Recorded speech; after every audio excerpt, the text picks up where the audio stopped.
Stop what you're doing and buckle up, because this week we're gonna connect so many things together. Ponytail Pretty, Summer House, seltzers, streetwear merch, a Bible app, the assassination of Charlie Kirk, and so much more are all tied together inside the research of one lady about another lady. But get ready, because you're about to get tabbed. How many tabs? Too many tabs. Remember to smile. Welcome to Too Many Tabs, a podcast where a husband and wife duo sit next to each other at a table. And what an episode we have today, Mrs. P. Yeah, are you excited? I'm very excited. You hinted at me, you showed me, and you told me what we're talking about this week. Yeah, Erika Creates. Yeah. Yeah. You said, no, that's going to be contentious and that's going to spark outrage. And I said, no. I want to talk about it from the perspective of Erika Creates, reality TV show star. Yeah, and that as you started trying to explain some of this towards me, I was like... You zoned out, and that's how I know I'm on to something. You zoned out, and I said, this is going to be a good girly pop episode. Yeah. And because here's the thing, this is what I know about Erika Creates. Okay, tell me. I know that Druski made her real mad. Maybe. We don't know. We just talked about it. Honestly, this week, actually, I talked about Erika Creates on this week's episode of Crashing Out. Yeah. Because we talked about the Druski video, making fun of Erika Creates' reactions and how the world's been reacting to Erika Creates in general. Yeah. I'll get to that later. No, I understand that. I'm just saying that this is where that weird kismet's coming. Because rarely does a Crashing Out and a Too Many Tabs kind of meet in this moment. And it's kind of wild how that kind of came together. Well, here's what happened. She's top of mind. People are talking about her because of the Druski video. Yeah. And I said, I don't know a lot about her except for that she likes a light show. And I've watched enough wrestling that I'm like, who doesn't like a light show, really? Yeah, she does have Goldberg entrances. Yeah. She does have a Batista entrance. And so I was like, let me learn a little bit more about who this woman is. And the thing is, I found out a lot, and I'm very excited to tell you all about it because it's going to make you so upset. Oh, yeah? Yeah. That's how you book this show. Yes. How do I upset my husband for fun? I've got 1 hour. Yeah. What can I tell him that's going to upset him? And then you being grumpy and upset makes the rest of us, all the listeners and viewers, giggle. Yeah, and the other part of it, too, is because the camera's on, I can't leave. Yeah. Yeah. Huzzah. And then Mr. Third just edits it down. Yeah. There we go. And he adds pictures. He does. He had so many pictures. Oh, and there's going to be pictures in this one. And so many fun little jokes. All right, so with that, Mrs. P. Yeah. Where do you want to begin? Okay, let's start at the very beginning. Her maiden name, as they say, Erika Lane Frantzve. Frantzve? Yeah, it's spelled Frantzve. But I looked it up. I watched a lot of videos, and how she pronounces it is Frantzve. Frantzve. Yeah, because when I look at it, it looks almost like it should be like Frantzze. Yeah, something like that. Yeah, because there's a T in there. Listen, she's Swedish or something. I don't know. Okay. She's born November 20th, 1988. Allegedly. A Scorpio. A Scorpio. A Scorpio. A Scorpio. That's going to explain a lot. I'm just going to say this. Okay. We've talked about this before. Sure. Where I've said in the past, I don't really believe in horoscopes and things. Okay. But all right. I dated a Scorpio, so this woman's evil. Yeah, okay. I just wanted to throw that out there right now. I know the stars have aligned. She's evil. There's a thing about Scorpios. I don't know what it is. We have Scorpio listeners. They're wonderful people. I doubt it. I like having them on my side. You need to keep the Scorpios on side. Oh, you don't want them as enemies. Okay. I always get along well with Scorpios. Yeah? My phone is full of Scorpios. Okay, that's But fine. I'm an Aquarius. Yeah, and You're a Taurus. Yeah, okay. Well, don't give them too much of the star chart or else they'll start plotting. There's a thing that they can do, right, with the stars if they know too much. Yeah, if they know too much. That's all I know. Yeah. Well, look what Candace has done. Anyway. Okay, listen, stop jumping ahead. I'm We are at not. the very beginning. She's just been born. It's 1988. Wah. She's younger than us. Okay. And I look better. Anyway, she's born in Ohio, and then her parents get divorced, so her mom moves her to Scottsdale, Arizona. Wait, hold on. Yes. So she's born in Ohio. Parents get divorced. Yes. So she moves with her single mom who works two jobs. No? No. It's not that type of childhood. It's not a Reba childhood? No. A single mom? She's got a single mom. I think her dad's in her life. They're both very well employed. They're both very well off. Mom's like a CEO executive at GE and then starts her own like data security company or something. General Electric. Yes. Okay, got it. So this is more of like a Taylor Swift kitchen table. Yes. Where yeah, it was just very we much. lived on a Christmas tree farm And type you're of like, feel. okay, I've seen those houses. Yeah. She's raised Catholic. She's raised Catholic. Catholic. She doesn't give off Catholic. She doesn't, and we'll get into that later. Okay, yeah, because she gives off like the very much mega church. Yeah. So she's raised Catholic. She even went to Notre Dame Preparatory High School in Scottsdale, Arizona, which is a very expensive high school. Like, so again, this isn't, I went to a Catholic school. This is, I went to the best Catholic school. Got it. Okay? Got it. We're talking $30K a year. So, and a Catholic little bit school. I know from like her and like how she sells herself now, this feels the opposite of that. Like, because a lot of these people, especially on like the Christian right, they love to be like, I came from nothing, small town. Oh my God, we used to just, kick cans. Yeah, she does say a lot. I watched so many interviews for this episode. I need you to know, I know too much. I'm sorry. I did sorry. so much. I opened so many tabs. No, look directly into the camera as you say it. You have to look deep into the camera. I looked at a lot of media and content that Zoom in close on her face. Broke me as a person because I knew that I could use that information to break you as a person. That's okay. I don't like that. Yeah. I don't like that. I hope I'm still zoomed in. I know. Okay, so listen. When she was in high school, she played a lot of what? Basketball and volleyball. Okay, those are bully sports. Those are sports for throwing bows. Yeah. Okay. Those are bullies would play basketball, and volleyball. Tall girls that want to fucking throw a bow at you. Yeah. Volleyball. Is she tall? I think She so. doesn't. She doesn't No, you know give what? She tall. doesn't give tall. But her husband, he's tall. Yeah. I don't know. The pictures I've seen. Every of them, picture I've seen her, she doesn't. She looks short. She looks small. Yeah. And I don't know if that is optical illusion. I didn't look it up because I don't take height into account. Anyway, I'm not going to accuse her of anything based on her sports because she didn't play rugby. But if we dropped that one in there, I would have been like, girl, you checking off all the hockey. boxes. Okay, so in 2006, I'm feeling like she's like a senior in high school-ish. Yeah, because that would put her about 18. Yeah, she establishes her first 501c3, her first nonprofit. At 18? At 18. And it's called Everyday Heroes Like You. Okay, give me a second. It's a bad here. name. Yeah, Everyday Heroes Like You. Everyday Heroes Like You. It doesn't even have a good acronym. It's a bad name. It's a bad name. Elu? Yeah, Everyday Heroes Like You is an organization that she describes as, quote, a way to promote and highlight everyday heroes in our communities who have a philanthropic desire to truly make a difference in the lives of others. Oh my God. Okay, you gotta be a better mission stop. statement. But also there's a Sesame Street song about who are the heroes in your neighborhood. And like they're talking about like firefighters and doctors and even the mailman. And actually we were watching, when sitting with Pearl Babia and watching Sesame Street clips on YouTube, we got hit by so many that were from 2020 and during lockdown. And they really used that who are the heroes in your neighborhood thing to really like focus on like the essential workers, like just working at a grocery store during COVID, like made you a hero because you're on the front lines and you're risking yourself. The nurses, all these different people. And she's like, the people are doing philanthropy. And no, people who have a philanthropic desire. You don't even have to be doing it.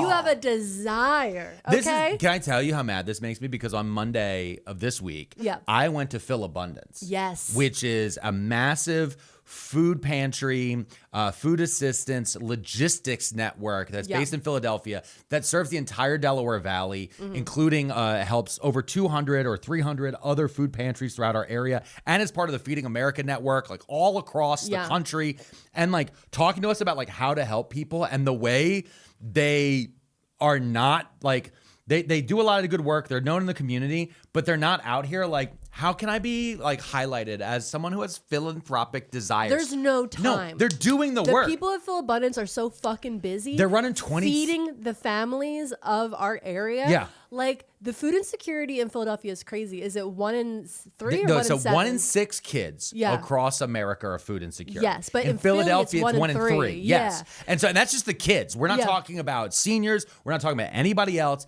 And so this was like this really... So hearing that she was like, I'm in a 501c3 and we're anyone with philanthropic desires, we're going to highlight. I'm like, you are doing nothing. She highlighted one program called the Romanian Angels Project. Wait, I think I've heard something about this when I was on TikTok and they'd hit you with the doom, doom, doom music. Conspiracy music. Okay. Okay. I think I know what Candace has said about this. What have you found about Here's what I Romanian found. Angels? The Romanian Angels is a program that worked with the United States Marine Corps to help and sponsor an orphanage in Romania. What? Did we not have American orphans? We got plenty. Did we not? That feels crazy. Also, the name Romanian Angels is bad because it makes me think that the orphan passed away. Okay. It's just a lot of bad names. You guys. go that way. I think Eastern European. And when I hear like angels, you're like Victoria's Secret angels? No, but also just like a lot of those are Eastern European ladies. I know. But I also think of I don't want you to pull out the spray bottle. We'll leave it there. So here's the thing. I know what you're talking about. I tried to look into it. Okay, here's the thing. I've seen the same TikToks and Instagram reels about how Erika Kirk allegedly is part of a human trafficking Romanian ring with orphans, blah, blah, blah, blah. All the research I tried to do on it is immediately a pipeline because once you start looking into human trafficking stuff, it gets crazy. Yeah. It gets QAnon immediately. It's hard to find any things about it. Everything I found that people were saying about how Erika Kirk was involved, she would have had to been 12. Like the timelines don't add up, right? I think it's debunked. I think it's just conspiracy theory. Like there is human trafficking in Romania. I think just because Andrew she Tate. was a part of it, she was not. I'm not saying she's part of it. Yeah. Just because she was working with a program that was in Romania, they're trying to say it. But Got it. I couldn't see any proof. And also, every time I tried to look for it, it gets so bananas on the internet that it's a waste of my time. Yeah, because it becomes very Candace focused. Yes, it becomes Candace white shows. women talking in their cars about how they're going to get kidnapped at Target. Someone put cheese on my windshield. Someone put cheese on my windshield. Yeah, because and this I is was what you pissed have to about do. your park job, so I threw a slice of cheese at your windshield. It's different. It's a Philadelphia thing. So she plays basketball. We cheese you. She plays basketball for. Wait, hold on. Just before we blow past this a little bit. Yeah. I just am stuck on the Marines part. Yeah, look at this picture I found. Oh God. All right. Yeah. See, this is what I'm talking about. Like, this is weird. It is weird. No, it's weird. We'll say that the Romanian Angels thing is weird. Yeah. But also with the Romanian Angels thing, here's my question. It's like this was tied to this other nonprofit. Yes. Where she was highlighting. She was highlighting. Okay. And then she was invited to go there and highlight the work they were doing. Yeah, so she's doing it the same way. She was doing like the Angelina Jolie UNICEF type of thing. Yeah, where like I think Angelina Jolie brings more eyes on the situations. Yeah, I know, but I'm just saying it's like this is this entire thing in that sort of way. It's the same idea. For this. Got it. Okay, so back to college age stuff. Yeah. She's playing basketball, like I said. She's playing basketball. She goes to Regis University in Colorado. Okay. I think on a basketball scholarship. I think basketball is like the thing she's doing. Yeah, right? yeah. And so I'm looking into this. She plays a few games in the 2007 to 2008 season as reserve. As reserve. Because she's a bench Becky, babe. Oh. Bench Becky. Okay. So she's a basketball player, but Yeah. she's more of a basketball sitter. Yeah. Got it. So she decides to leave Colorado and she completes her undergraduate studies at Arizona State University with a double major in political science and internal relations. Why are you laughing? Because, so she leaves Regis University, which is like a private Catholic college. Yes. And she goes to one of the most notorious party schools in America. Oh, it's a party school. Yeah, ASU is like a massive party, and especially at that time. Yeah. So this is like right around, I'd say like the height of like the Girls Gone Wild. Remember that stuff? Yes. So, but a lot of those were filmed at places like ASU because you would go there, you would get these massive parties, like those type of things. And like ASU has famously been a place where like, if you like anyone who like marries their sweetheart from ASU, people are like, that's doomed. Oh. Because it's just like, you're just hammered the entire time. Like getting an ASU university like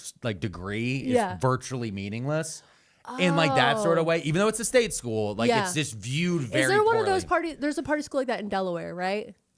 I don't know about Delaware. Is it Delaware or Maryland? Oh, you're thinking East Carolina? No. Okay. One of my girlfriends went to a party school. Oh, there's so many party schools and around. she got like a degree in like restaurant management, but it was like with a minor in cruise studies. And she was like explaining to me, and I was like, babe, you do not need to go to college for that. No. I was like, you want a restaurant Cruise management studies? job? You just go get a job at a restaurant, stay there for 2 years, boom, you're the manager. Yeah. And if you want to study cruises, you just go apply for a job. They'll take anybody. They'll take anybody. It's incredible. Yeah. Their background checks are And no. then she was like, well, no, but like it's a really great place to like network and meet people. I was like, you don't need to network in the restaurant No, that's the industry. thing. Networking at ASU. Yeah. Because that's one of the big things with colleges, and I don't think people understand this. A lot of people don't understand what the need for the degree is. Okay. The piece of paper says one thing: you're certified to do these things for certain things, Yes. right?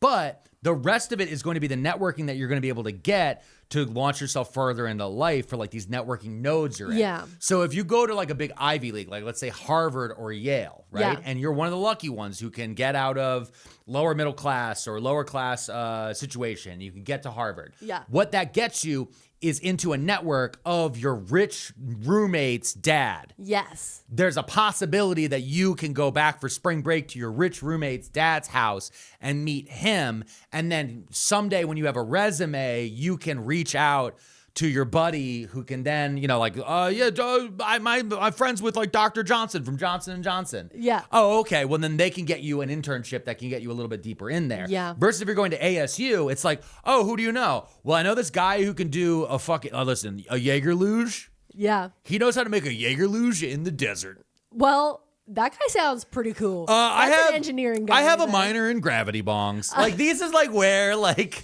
And Yeah. and this is coming from somebody who has like shit degrees. We have associate's degrees, like all these different things. Like there's a difference of like what the college springboard of what that gives you. And I'm not saying don't go, but this is just a thing to keep in mind of when you're processing of like what you're looking for.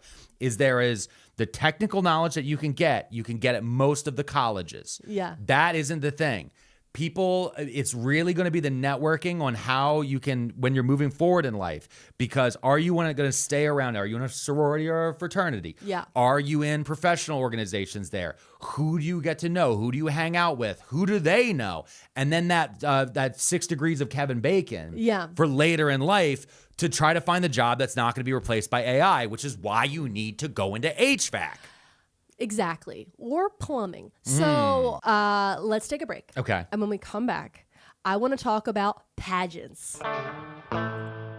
People talk a lot about protecting kids in the real world, but online, they've done a pretty questionable job because the internet doesn't wait until your kid is old enough to understand privacy. It starts collecting early, sometimes really early. That's why we partnered with today's sponsor, Proton Mail. A child's digital footprint can begin before they're even born, and after that, it just keeps expanding. Family apps, school portals, email accounts, phones, social media, little by little, a full online identity gets built for our kids before our kids ever get to choose what that even looks like. Think about your own email account, the one that you made in your early teens because you needed it for a random thing, a small login over here. But slowly, that email became your entire digital life. Now it's full of spam, ads, tracking, and enough junk to qualify as digital archaeology. The bigger issue is that most email services were never designed with your privacy in mind. They're built to scan, track, and monetize your data over time. That's where Proton Mail is different. It's designed around privacy first, with end-to-end encryption, no ads, no tracking, and no profiling. You can sign up for free and start using an inbox that actually belongs to you and not advertisers using my link right now. Proton.me/Pearlmania500. I'm going to say it to you again. Proton.me/Pearlmania500. And if you can't remember that email, check the link in the show notes because it's proton.me/Pearlmania500. Protect your information today. All right, Mrs. P, I'm ready for you to boom me about beauty pageants and Erika yep. Kirk. Before I say that, Yes. I just want to point out these beautiful shirts that we have on right now. You want to talk about beauty and grace? I know. That's right. We have new merch. New merch. It's going live today as this episode goes live. It says on the back, sow the seeds of victory, and it's got little happy vegetables with their little gardening tools. And on the front is our little gardening bunny. He's a little soldier of the soil. I took everybody's feedback from our recent episode about gardening. Yep. And our favorite propaganda slogans. Yep. And I worked with a graphic designer and I said, let's make cutesy gardening t-shirts. Yeah. And mugs and totes. Yep. And guess what I did this time? What? Guess what I did this time? What did you do this time? Garden flags. That's right. Yeah. I went big. I got really excited. Yeah, you made gardening flags for your garden merch. Yeah, so there's 2 different garden flags. One is the bunny rabbit who says soldier of the soil. Yeah. And then the other garden flag is the vegetables in the back. Yeah, dancing. no, I think it's great. And we'll throw up some more images of them too. There's so many different options that you've put together. I went cuckoo bananas. You did. This is our biggest launch ever. This is our biggest launch, and you can get everything through Bonfire and links down below. Now, enough about us. Yeah. Let's talk about the demon known as Erika Frantzve. Frantzve. Okay, Erika, I'm just going to call her Erika. Yeah, let's just call her Erika. She participated in Miss Arizona 2012, and she won. Really? On her birthday. Oh. She was 23 years old. Oh, or as Donald Trump would describe it, old. Yep. And Yeah. so here's what's happened. She does Miss Arizona, she wins, which means Okay. she gets to go to Miss USA. Okay. She is the state, therefore she has to compete in the whole USA against all the other states. Got it. Okay. Now, when she gets to Miss USA, she does not place. For the Donald Trump production, Miss USA, she does not place. But she's now in the orbit. Now she's in the orbit. She's now Here's in. this picture. Oh, God. Yeah. Jesus. Okay. That's so 2012. That's picture. very 2012. That the picture hair, is so 2012. everything. If you put Tila Tequila's face on her face, that's just 2012. Mr. Third, do not do that. Don't do that. Do not do that. We don't need that nightmare. But I think this is crazy. Yeah. Because I only know her as the lady who pretends to be the like dowager widow. Mm-hmm. But this is what she was doing in 2012. Bikini model. Bikini modeling. Love Okay. it. I mean, listen, that's fine. Be Listen. a bikini model. I think one of the things that drive me crazy about a lot of these types of things is like the hypocrisy of it. Yeah. Because you're out here doing the Miss USA pageant and like on a red carpet in front of a step and repeat with Donald Trump's name all over it. Yeah. In a bikini. Yep. And high heels. Godly. And then you're like, I'm godly. I'm like, okay, that's And fine. Jessica Simpson heels. That's so Clock crazy. it. Yeah. Okay, so here's the thing. When I watched interviews where she talks about this time in her life, she describes this as she was very lost during this time. She was lost? Like spiritually lost, okay? Okay. But she does find a Bible eventually, but not right away because in July of 2012, she is in a music video. She becomes a music video girly. And I'm gonna play it for you. Okay, what's the Okay. name of the song? Oh, the name of the song is called "My Kinda Crazy," and I swear to God, the singer's name is Emerson Drive. Okay. All right. Hold on. All right. I just want to. Erika Kirk was in a music video. Video girly. Called My Kinda Crazy. My Kinda Crazy. Okay. So I'm gonna quickly put it up behind us. I think we're gonna take the sound out or something. Yeah. Well, we can't play the sound No, because because I'm not YouTube- getting copyrighted for this. We'll get song. copyright claimed, and we for don't want to get. Emerson Drive. Yeah. They'll. No way, dude. Honestly, it's probably going to be like UMG or somebody who owns the actual music behind it. But let's. Okay. Well, here's what we're gonna do. We're gonna do a time jump. Show me this video. Yeah.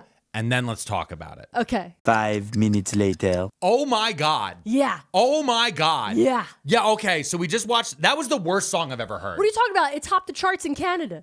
It was the worst song I've ever heard. For number one, that was Bo Burnham pandering. Yeah. That was the Turning Point USA fish wife song. Yep. I'm kiss my fish or whatever it Yeah, was. whatever it was. That it was so. Here's the things I had issues with. Not because I had a few. She showed her feet. I saw Erika Kirk's feet. I want It to was feet on the dash. Here's what I want to tell you about that music video. She pops off her cowboy boots and she's not wearing socks. Gross. Painful. Disgusting. Yuck. Disgusting. Okay. And then she puts her bare feet up on the dashboard and I said to myself, what? If you put your feet on the internet, WikiFeet's going to have some suggestions. Yeah. Guess what? She has a pretty high rating on WikiFeet. I'm going to be honest with you. I looked it up. Anyway, what really upset me about... Wait, hold on. Erika Kirk has a WikiFeet rating? Yes. Yes, she does, because she be showing them toes. No, I don't like this. Yeah. I don't like this. Yeah. I don't like this. No, don't. No, put your foot. No, blur No. that. Blur that, No. Mr. Third. No. Blur it. Rate it. No, blur Rate it. my foot. Blur it. Rate my foot. Put that down. Okay. I want a higher rating than Erika Kirk. You're not going to get one, buddy. All right. Okay, so She had a tramp stamp. there's a whole line in the song. The opening line in the song is about this butterfly tramp stamp. But when I zoomed in, it's not even a butterfly. It's a little tribal thing with a flower. And so then I'm like, where's the continuity manager for the music video? You had one job, which is if you're going to get a press-on tattoo, make it a butterfly. It's in the song. Yeah. Yeah, it's a fake tattoo. She has Yeah. a fake tramp stamp. Yeah. And again, this is also like the whole song. The line that got me is they kept saying that she was ponytail I pretty. don't know what that means. I know what it means. It's weirdly insulting. What do you mean? So, okay, what they're trying to say, I think, and Okay. again, I am... In the song, which you do not have to listen to, Wait. please don't. Please Honestly. He describes her as ponytail pretty. Yeah, it's in the multiple chorus. times. It's in Yeah. the chorus of the song. He keeps saying she's ponytail pretty. Now, the one thing I'll say, in the music video, she never once has a ponytail on. Never. Her hair's down. But ponytail pretty is when you see somebody who isn't made up, right? Uh-huh. She just quickly puts her hair in a ponytail. Maybe she just rolled out of bed. Like she's Yeah. effortlessly pretty. Yeah, I don't think She that's just the is. case. That's what I think of you. Oh, well. Like, I mean, I know you there's get a lot of effort, buddy. Yeah, though, yeah, for the show, and I get mad about it sometimes because I'm like, all right, well, babe, we got time. Time is We ticking. got time. We got time. Time is We got ticking. time for the details. Yeah, the and nails, the hair, I'm the over here eyes. like, listen, I think you're beautiful from sunrise, sunset. we right, gotta give it. We gotta give it to the people. I know. We gotta Okay, give it to the I know. people. You got to serve. I gotta give face. Especially when you're selling shirts. Yes, But- cutesy shirts. Cutesy shirts. But what I'll say, the other thing is when I was watching this video, there is another part of it where she has like a giant. They go to Las Vegas. They go to Vegas. City of Sin. Yeah. The yokel that is supposed to be her boyfriend Mm-hmm. stand in the video, the entire time it's just like, she's so great. Yeah. They have lines like she sounds country, but she looks city. Yeah. Uh-huh. And I'm like, she doesn't. No. She does not look city at all. No, she doesn't. She looks the most Arizona I've ever seen anyone look Arizona. If Arizona bore a person from its dry sand, it Yeah. would be her. Yeah. Even though she's from Ohio. Even though she's from Ohio, but she had the most Arizona upbringing look I've ever seen. The other thing that I noticed in the music video The giant is- alcohol? Oh, I saw the giant party alcohol cup for Yeah, sure. yeah. No, we get our first sneak peek at what we all now know is her favorite fashion, sequins. Because she's wearing a going out sequins top and a pair of skinny jeans. Classic 2012. Yes. A going out top and skinny jeans, babe. But let's not just make fun of Erika. Can we also just make fun of the band for a little bit? Because that was Oh the my most God. fucking... No, you know what it is? What it is? What? It was 2008 fashion, which makes sense for a 2012 music video Yeah. for a country song. By the way, we've not mentioned, for the audio listeners out there or anybody who hasn't heard this song, it's a terrible country song. Yeah. And it is like a Florida, Georgia line bullshit. There's 9 guys singing in it. in the back of a truck. In the back of it, no, I think actually they're actually supposed to be on one of the double-decker tour buses. Oh. I think this was shot. They're on a double-decker tour bus driving down the Vegas Strip is the Yeah. gimmick, because at one point there is an interaction with somebody on a double-decker tour bus like banging a bongo or something. Okay. And I was like, as I was watching it, I just got more and more upset. I hated this music watching video. the music video made me it made me feel as though I was inside of a Guy Fieri restaurant in Atlantic City, New Jersey. Yes. That was the entire vibe. The whole music video, I said, yes, I will be getting a giant cheeseburger with huge onion rings on Mm-hmm. it and a macaroni and cheese filled with some type of thing that's not supposed to be macaroni and cheese. Yeah. And it's called the Flavortown Mac and Cheese. And this is the music in the background. There's a guy. And somebody called me ponytail pretty. And I think it might be an insult. They don't think it is. Okay. They don't think it is. All right. It's like calling somebody matronly. But the thing that you need to Not a understand. compliment. Okay, it could be if done right. But the other thing I think is the way these guys are dressed with the double pocket, like American flag. It's like pseudo Ed Hardy. Yeah. The entire time. But here's the one thing I will get good after just these fucking. They look like Dane Cook. It's like 5 Dane Cooks. Yeah. That's what it is. That's what's been bogging me. Too it's many 5 cooks. It's too many cooks. Fuck you. Yeah, I nailed it. You got it. You got it too Nailed good. it. You got it too good. That song was better than this one. Wow. The Too Many Cooks song is Yeah. better Then what's the song called again? Oh, My Kind of Crazy. My Kind of Crazy. Okay, so listen. and the chorus loops too much. But getting back to Erika, Okay. it's the only genuine smile I've ever seen from her Yeah. is when she's on that zip line. Oh, yeah, she's on a zip line. They put her on a zip line and she shoots down Yeah. the length of the tunnel. There's like a covered area of the Las Vegas Strip that has these LED boards, which in 2012 were like incredible. And everyone's like, oh my God, this is so amazing. And now everything's an LED board. So it's like just a lost, it's a lost area in there. But they do the zip line and the look of joy she has on her face. I was like, yeah. That's a party girl from Arizona That's State, a party baby. girl from Arizona State. Just zipping. She moves to New York City. She does a country music video. Yeah. And then she goes, I need to go to New York City. Not Nashville. No. Because she doesn't want to be a country music star. She wants to be a star. Here's the thing. She fucked up so bad because she could have been the Amber Rose of country music. You know what I mean? She could have been a country music video girl. You still end up in the Trump campaign, no matter what. Yeah, I know. It ends up the same way. All roads lead back to the Trump campaign. No matter what you do, you're going to end up in a Jeep with Nick Cannon.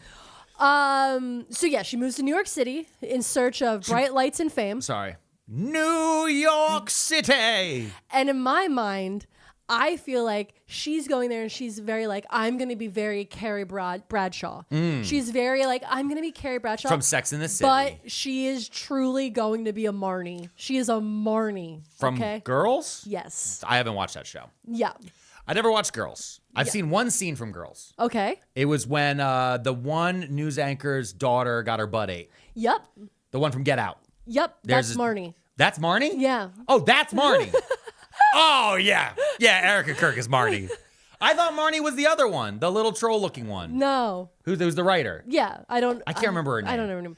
But here's the thing: I didn't watch Girls until like 2 years ago. Yeah, you like one day. It was, I was like, people were talking about it online, and they were like, "Blah Girls," and I was like, I never watched that show when it was out. You know when you started watching? You started watching it after we had a kid, as like a flashback to what. I didn't realize it was gonna be a flashback for you. Yeah, I was like, "Oh shit, dude." Yeah, because you were watching it and you were like, "Oh yeah, this is 2010." Oh, I was like, "Uh-oh." Yeah.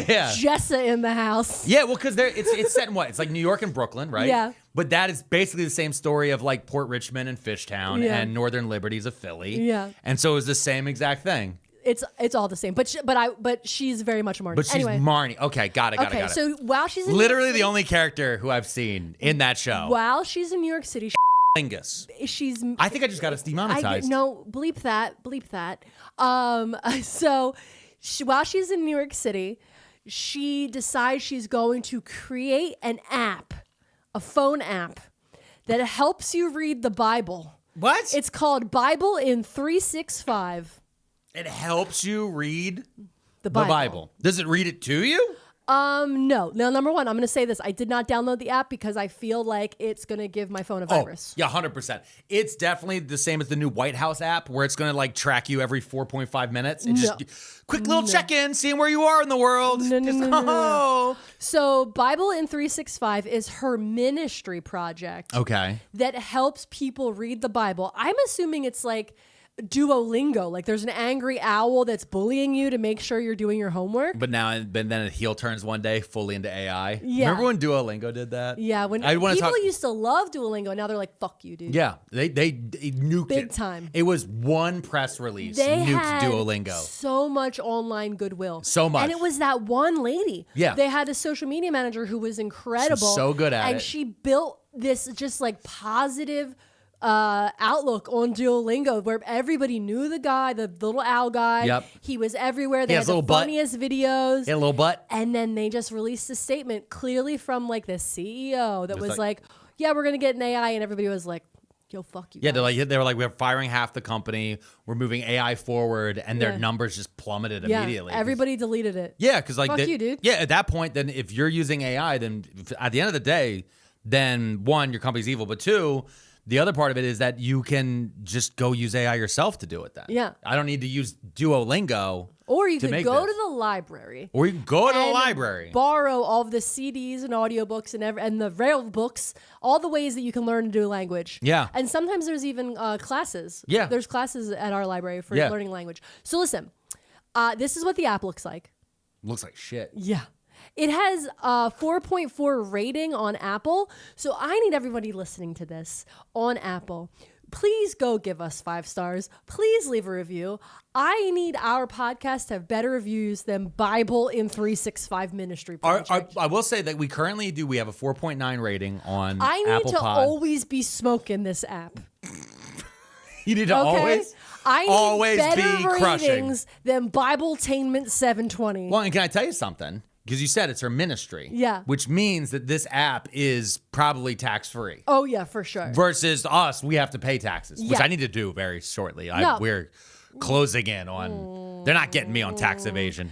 I'm not Al Capone. So here's the other thing she starts her app, So it's Bible in 365. Bible in 365. So it's supposed to, I guess what you're right, though. It's like, you got to read this many pages today to catch up if you're going to read the whole Bible in a year. Yeah, you got to read the whole Bible in a year. Can I tell you, recently I was having trouble sleeping, and I did actually start reading the Bible one night. Because I was reading a thing, and there was a That's the way to go to reference. sleep. It was. I was reading a thing, and there was a reference to something from Genesis, and I was like, you know what? I know this story, but I don't know. I haven't read it. Yeah. And so I went and I found a free Bible for my iPad. Yeah. And I was reading it, and it is very difficult to stay awake. Yeah. It put me right out. That's the melatonin of paper. It right is. there. It put me right the fuck down.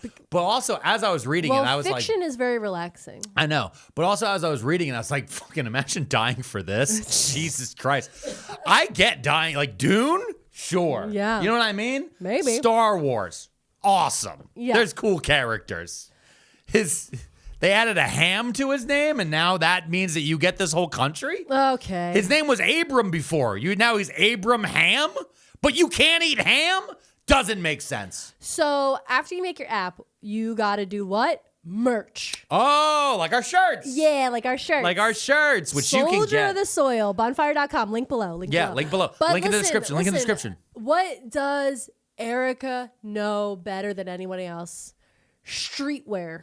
Wait. Erika Kirk Yeah. has a streetwear company? Yes. She's a streetwear line. Give me your hand. Yeah. I want to make fun of this so bad because I can already feel how bad we can make fun of this, which is why, and I know that everyone out there listening wants to hear us make fun of it. Yeah. Which is why they can hear it right after this sponsor. Spring is here again, and you don't need a new wardrobe. You just need the right pieces. Quince makes clothing you'll wear every day, year-round. Quince clothes are well-made, versatile, and built to last, from activewear to formal wear, and everything in between. Quince has the essentials you'll love. And guess what? Mrs. P right now is wearing something that she just got from Quince. That's true. I love this shirt too. It's the perfect weight of cotton. It's so airy. It's so light. It's perfect for this spring weather because it can be layered or it can be worn alone. Also, I could wear it to a nice event, but also it's casual. It's literally the perfect shirt. Yeah. Also, I need to tell you something that they don't talk about, but I need to talk about. The clothing comes in compostable bags. Really? Yeah. So you know how when you order clothing, they'll come in a little plastic bag? Yeah. All the plastic bags that the Quince items came in were compostable. Well, you know why, Mrs. P? It's because Quince partners directly with ethical factories and top artisans. This is how they care about their entire logistics process here. No middlemen means you spend 50 to 60% less than similar brands. Refresh your wardrobe with Quince. Go to quince.com/TMT for free shipping and 365-day returns. Now available in Canada too. Go to QUINCE.com/TMT for free shipping and 365-day returns. Quince.com/TMT. And always, if you don't want to hear ads, join us at pearlmania500.net. Now, Mrs. P, Yeah. you said she has a streetwear. A streetwear company. Erika Frantzve, now known as Erika Creates. Yeah. She knows fashion. Streetwear fashion, specifically. Okay. Me, I know cutesy, gardening, working around the house, looking cool and awesome. Yeah. She knows streetwear. Can I say something about Yeah. streetwear real fast? I understand streetwear. I know people like it. This shirt is not, I don't think of this shirt as streetwear because this is a ringer tee that we Yeah. made. But recently, like people do send us shirts sometimes and I get streetwear sent to me. Yeah. And I'm not a streetwear guy. You are just a little too old, I think. I think I am. The shoulders are too long. I miss a V-neck. That's what Yeah. I want to say about this. I want V-necks to return. No. Why do our necks need to be so tight? The collars are getting tight. This one's not tight. This one's is really not. good. No, that's the thing. This shirt's really good. Yeah. But I'm saying collars are getting too tight. The looks are getting too puritanical. Everything's getting a little bit too baggy for me. And that's what I feel I'm about to see on this. Okay, so this streetwear brand is called Proclaim. Proclaim? The Proclaim Streetwear. Okay. Yeah. I already hate it. So here's how Proclaim Streetwear works. Okay. It is also a 501c. Of course. Because 100% of the proceeds from Proclaim Streetwear go directly towards keeping Bible in 365 free. I hate Circle. It's a I circle. hate that Circle everyone scam. Circle scam. everyone has shell LLCs and companies but us. Yeah. Everyone. Idiots. I swear it's just, oh my God. We are so dumb. Accounting is the root of all evil. Okay. Okay. All right, hit me. So let me show you this first shirt. Let me show you about this streetwear. This woman who understands streetwear. She made this shirt. It's the women of the Bible tee. Okay. Okay. It's AI slop. Oh my at God, best. that's terrible AI. Yeah. Oh my God. Let me just see. It's really bad. And there's nothing that says streetwear like a woman named Ruth on your Yeah, shirt. but also they all have the same face. Yeah. These are 5 different women of the Bible. Mother Mary, Esther, Deborah, Hannah, and Ruth. And Ruth. These are all white women. Yeah. It's a black These and white are actually image. historically not white women. I know, and this is a black and white image, right? Yeah. But they are all somehow blonde, even in a black and white image. Yeah. And it's on, what color is this? I would say it's a nice salmon. They call say it rose quartz. quartz. Can I see something real Yeah, fast go ahead. here? I just want to see, can you click on one of the other ones so I can see what it looks like on a full shirt?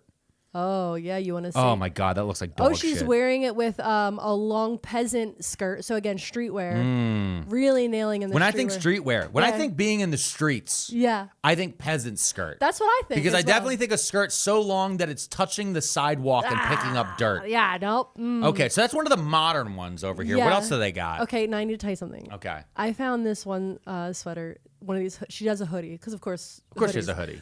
Well, these you This can get one- these, and we got a you lot can of get these margin in in hoodies. Yeah. This one, I have to say, is so funny.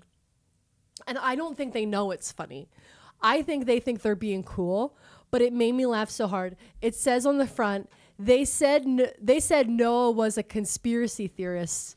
And then on the back it says, and then it rained. And then there's a picture of Noah on the ark. Yeah. That is okay. Ironically, this goes crazy. This is If you have irony in your heart, you're like, that's funny. so. Also, the color is listed as myrrh. See, that's funny. That's That a is funny funny. That is funny. detail. I'll give them that. That's funny. I'll give them that. It's called the God Remembered Noah hoodie. Here's what I will say very quickly. Yeah. I know, can you pull the image back up for me, please? Okay, sure. So here's what I'll say for this. Number 1, they stole this from Facebook. Oh, yeah, This yeah, is yeah, a yeah. Facebook meme. I want you to imagine. I want you to yeah. imagine a minion saying this. That is how this goes. Yeah. This is a minion Facebook meme. Yeah. This is okay. Do you remember how boomers on Facebook, there's the certain like framing formats where you could take your Facebook status, but then like have it like surrounded by emojis. Yeah. Bitmoji. Yeah. All these different things. This is definitely something named Deborah Mm-hmm. would share. The other thing, getting back to the image itself, I do like on the back that Yeah. it's a frame. The framing is the frame of a window from an old painting, I think, Yeah. of Noah. It looks like Leonardo da Vinci. Da Vinci It's got style that vibe, Renaissance yeah. feel vibe of Noah catching, I think it's the dove that found the twig that lets you know that they found land. Yeah. Blah, blah, blah, which never made sense to me because twigs can float in water. Anyway, doesn't matter. Doesn't matter. The olive branch.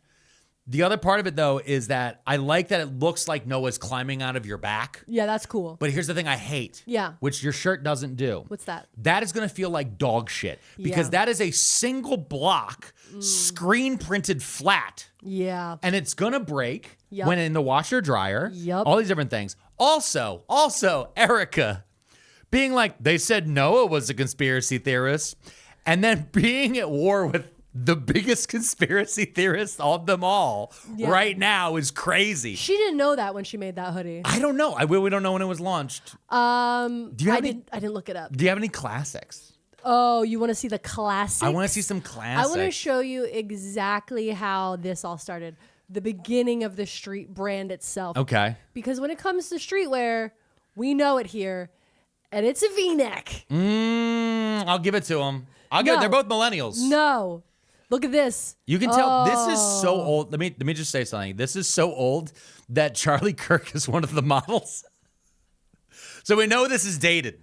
I like that the jacket, which was priced at $149, and it just says Proclaim across the back. Yeah. Is listed as 100% flight satin, aka nylon. Oh, that Plastique. flight satin is nylon. Plastique. So they want $150. Yeah, and they're doing the black on black. So black lettering on a black shirt. See, she's not tall, or he is a giant. I think he was tall. I think Charlie Kirk was tall from everything I've heard or remembered about him. But yeah, so let's not talk about Charlie Kirk because we haven't even gotten there. She's still dating. Okay, she's still dating because she's of the streets. That's where she learned about streetwear. Was in the streets. Oh, okay, let's talk about dating. So she's walking these streets, meeting strange men. Is that what you're saying? She's out here with the boys. Out here with the boys. Okay. In this part of my story, all right, she is currently dating minor league baseball player JT Massey. Okay, hold on. Stop. Okay. Oh my God. She's dating a moron. Every minor league moron. I said minor league baseball player. Yeah, moron. I just want everyone to know that like every minor league baseball player I've ever met, I've been like, oh, buddy. Every future real estate agent you've ever met. When somebody goes hard into baseball, and listen, I love baseball. I do. And I love watching them boys out there swinging a stick. But they're all just, if they're not Dominican, they're prancing ponies out there. Yeah. All right? Every white baseball player I've ever had an interaction with has been one of the dumbest people I've ever met on earth. Well, I'm like, buddy, you are about to get scammed. They're all on the edge of getting scammed. So Erika and JT, while they're dating, they audition for The Amazing Race together. Shut up.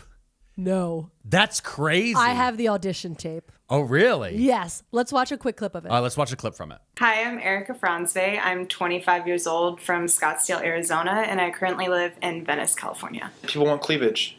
Showcase it. Sex sells, babe. Sex sells. That's me. That's against our religion. It's not within the confines of marriage. So if we don't like you, we'll tell you we if don't like you. If you don't know, now you know. If you don't know, now you know. Yeah. Censored. Probably. Censored. Probably not going to say censored it. right there. We're athletic and we love to, You sound like that guy, Charlie, or what's his name? Who's Charlie? Grizzly knows best. He's wearing the deepest V-neck I've ever seen. That was the deepest V-neck. I want V-necks back bad. No. All this is doing, I know you're like, we're exposing Erika Kirk exposed. And I'm like, exposing those chesticles. That's a V-neck. Also, there is a line in there. Yeah. That I have to just point out, where she quotes Biggie, Biggie Smalls, and then she says censored. Mm-hmm. You didn't even need to say censored. You could just end the line right where you landed it. Wow, it's pretty amazing. That was insane. Yeah, that was lunacy. Yeah. So she's trying. What I'm trying to discuss with you is that we are always trying to become a star, right? Now, you know what's wild? What? I know someone else who tried out for The Amazing Race who has a couple's submission tape. Who? Do you want to guess? I know you met them. I've met them. You met them, and they didn't get on. Yeah. Who? Phil and Lindsay DeFranco. Shut up. Yeah. Phil and Lindsay auditioned for The Amazing Race. Yeah, auditioned for The Amazing Race around this time. Oh my God. Yeah. What if they would have been on the same time? I know. It would have been crazy. In the same season. I know. But oh my God. The alternate universe. This is alternate universe. Yeah. Holy That's shit. so crazy. Okay. So during this whole time, she gets her degree from Liberty University in legal studies. Wait, hold on. All right. Shut the fuck up. No. She gets an online degree from Liberty University Yeah. for legal studies. Yeah, she's not a lawyer. She's not a lawyer. This is like there's a JD and then Yeah. there's a next one down like a JM. She's basically a more glorified paralegal. Yes. Which you're a paralegal. You Yeah. have a paralegal degree. That's right. Yeah, that's right. 2 years of community college, baby. Yeah, you had a certification. Yeah. All right? That's what I'm talking about. Erika Kirk. I don't know what she's certified something. Okay. Also, I would want to point out for people that maybe don't know, Liberty University is a member of the advisory board of Project 2025. Yeah, it was also, which I think we did did we do an episode on Jerry Falwell? I know we did one on Pat Robertson. Yeah, I think we talked about Jerry Falwell Jerry before. Falwell started Liberty University. Yeah. This has been Liberty University is part of the right wing and Christian nationalist push to take over law and to move the window on where things are acceptable. Yeah. They were like, when we go to a public school, like we'll go to a state university, like Penn State, and we argue that evolution shouldn't be taught in schools, they laugh at us. So instead, we'll just create a university where we can teach kids how to argue that evolution shouldn't be taught in schools. Yeah. That type of thing. And so Liberty University is one of the big backbones behind the legal fight behind people like Donald Trump, like the Christian nationalist movement to try to take over and has taken over America. And so many of the different evil things that you hear of, whenever you look into the guy who's writing that document's backstory, Liberty University shows up somewhere. Yeah. They've all at least passed through these halls once, even if it's just for a conference. That one lady from the Supreme Court. I was going to say that bitch from the Supreme Court. Amy Coney Barrett. That one. She Yeah. was part of that whole thing. Yeah, no, but I don't doubt it. This is one of those things of like the split also is. See, because like when you get into the conspiracy of it all, there is conspiracy. There is a conspiracy. That's the part that's crazy. There's an open conspiracy by all of them to do all of this different stuff. It's not the one that Candace finds sexy. But then they talk about their other conspiracies they make up. Yeah, because that's why they have to make up the Romanian baby thing with her. Yeah. Because if they actually talk about how she's part of a conspiracy to take over America from the Christian nationalist right, Yeah. then that would upset Candace's true base of funders because they want that. Okay. All right. Listen, she's living in New York. She's taking online classes at Erika Liberty Kirk. University. Yes. Erika Kirk. Erika Frantzve. She also goes and takes classes and gets her a real estate license. Oh, she's such a bitch. And You've listed so many non-jobs for her. Mm-hmm. So many non-jobs. I'm an entrepreneur. she also, I didn't even write this down, but I remember learning about it, is she was like what's like a person that gets people on shows, like a casting director for like Okay. a modeling agency or Oh, so she something. did work in trafficking. Okay. Okay. So, but she had all kinds of jobs. You can't listen. Casting agent. She's running a casting agency for modeling. Want to eat clean at home? Green Chef is the way to go. Green Chef delivers real, farm-sourced ingredients with over 40 customizable weekly recipes. Every Green Chef box comes with certified organic produce and responsibly sourced proteins and seafoods. And Mrs. P, you cook a lot in our household, and you really enjoy trying out new things. What are your thoughts on Green Chef? I love Green Chef. It makes it so simple. They send you all the ingredients and the directions because sometimes at the end of the day, when it's dinner time, I don't have the brain power left. And they're all just in the bag together. Boom, I pull it out. I have directions. I just follow their lead, and it always comes out delicious. And the other thing I really like is, as someone who doesn't cook that often, sometimes I do grab one and I look over the instructions and I go, I think I can do this one. Yeah. And I actually get the ability to do it and I make a nice meal. Confidence builder. It does. It builds up some confidence, and then, it works a lot better. Let Green Chef do the meal planning and grocery shopping while you enjoy low prep and low mess meals. Head to greenchef.com/50tabs and use code 50tabs to get 50% off your first month. Then get 20% off for 2 months. That's code 50tabs at greenchef.com/50tabs. For modeling, and that's not the one we leaned on. We went with the Romanian kids. Okay, sure. So when she's working in, she gets this real estate license. Okay. She works at the Coran Group, which is a real estate group in New York that's run by the Shark Tank lady, Barbara Corcoran, or how do you say her last name? That's not- Corcoran? Yeah, I think it's Corcoran. I don't know. The way you said it, it sounded like core Quran. Like it sounded like the core of Islam. Yeah, Corcoran. Yeah, I think it's core Quran. I don't know. We're She's the saying Shark it. Tank lady. Yeah, and I hate her too. Yeah. I've seen her. I'm saying the reality shows. Yeah. They're everywhere. She's collecting them. always around. She's Thanos collecting them. She's Yes. got Trump. Yep. She's got the lady from Shark Tank. Yeah, she tried out for Amazing Race. She's filling up. She's filling Yeah. up the Infinity Gauntlet here. What I'll say about this lady, the Corcoran lady. Yeah. I've hated her since I saw her on TikTok. You know, there's the guy who walks up to people on the street. He's always like, "Fine, well, where do you live? Oh yeah, how much do you pay to live in your apartment? How much is your apartment? And then can I see it?" And they do the tour. He did that with her. Oh God. And like the whole thing, I was like, it was so. She was so like, oh yeah, and that's marble, and like that's this thing. And it was just as I was watching, I was like, fuck you. Like you don't even appreciate what you have. And honestly, it felt very much like when we learned with Vanity Fair. Is it with the Vanity or the Architectural Digest? Which is Okay. the one where they do the tour of Yeah, the they do apartments? that. Yeah, those. They're often to actually make selling points. It's basically a real estate video. Yeah. To flip this later because you want Exactly. people, as it was focused on in Vanity Fair magazine or Architectural Digest. Oh my God. There's so many of those. There was one of those we watched where I was obsessed. It was like the older lady. I remember she had a tree in her backyard. It was she was like the Asian lady who lived in New York in like Manhattan. Yeah, but she was like on the other side of the river just across. And it was the most beautiful house. I think she was on the Jersey side. Yeah, but she was just in a little hideaway and she had this beautiful garden, so immaculately kept with this beautiful tree. Yeah. And she's just, I'm like, I was taking the tour and I'm like, the wealth whispering through the screen was so loud. Yeah. Because it was like you could just see the curtains were pure silk. You could see that the floors were hand-laid But marble. not only that is when she It showed was the nuts. backyard. I lost my mind when she showed the backyard because I was like, the second you die, Yeah. a developer is demolishing all of that and they're gonna put up like 1,000 units there. Yeah. You could feel it. You're like, Yeah. the only reason that tree exists is because that lady is alive. Exactly, to And take care of that. she keeps just turning down the money. Yeah. That's all it is. Because she can. Because she's that rich. And then But- you got to go see the Lily Allen one, and you're like, this is a lot, guys. Oh God, yeah. The Okay, so Lily go Allen listen. said so much. It's the in summer of retrospect. 2018. Okay, wait. Okay. Get yourself Get me together. okay. Try to remember 2018. Where were you mentally? Not great. Bad. Not good. Donald Trump was president. What an incredible year. Okay, and the reason it was an incredible year is because Erika starts filming her first reality show.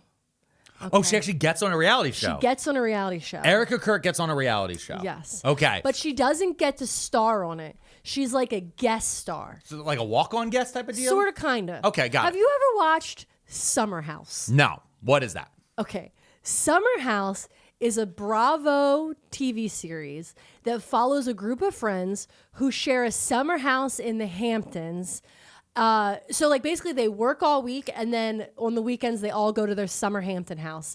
And the reality show takes place on the weekends at the summer house. This feels just like Jersey Shore for the end of Long Island. Yes.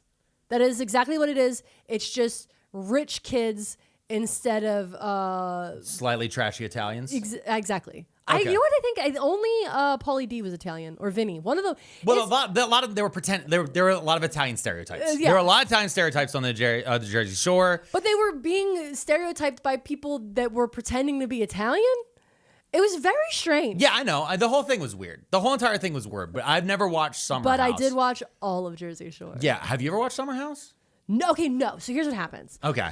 I never watched Summer House, but it goes viral every season that it comes on my TikTok. Okay. It's very much like Love at First Sight or whatever it's called, or the Married at First Sight Australia. Oh, There's Love like these Island. certain shows that go viral in short form. Yeah. Then I'm like, wait, what's going on? Because they clip well? They clip well. Okay. And so the past 2 weeks, Summer House has been going viral. This is why it was top of mind for me. Okay. Because when I saw Summer House, I was like, what do you mean? Because what's happening on Summer House is there's this woman named Amanda and Kyle, her boyfriend Kyle. Okay. They were two main cast members. Okay. Right?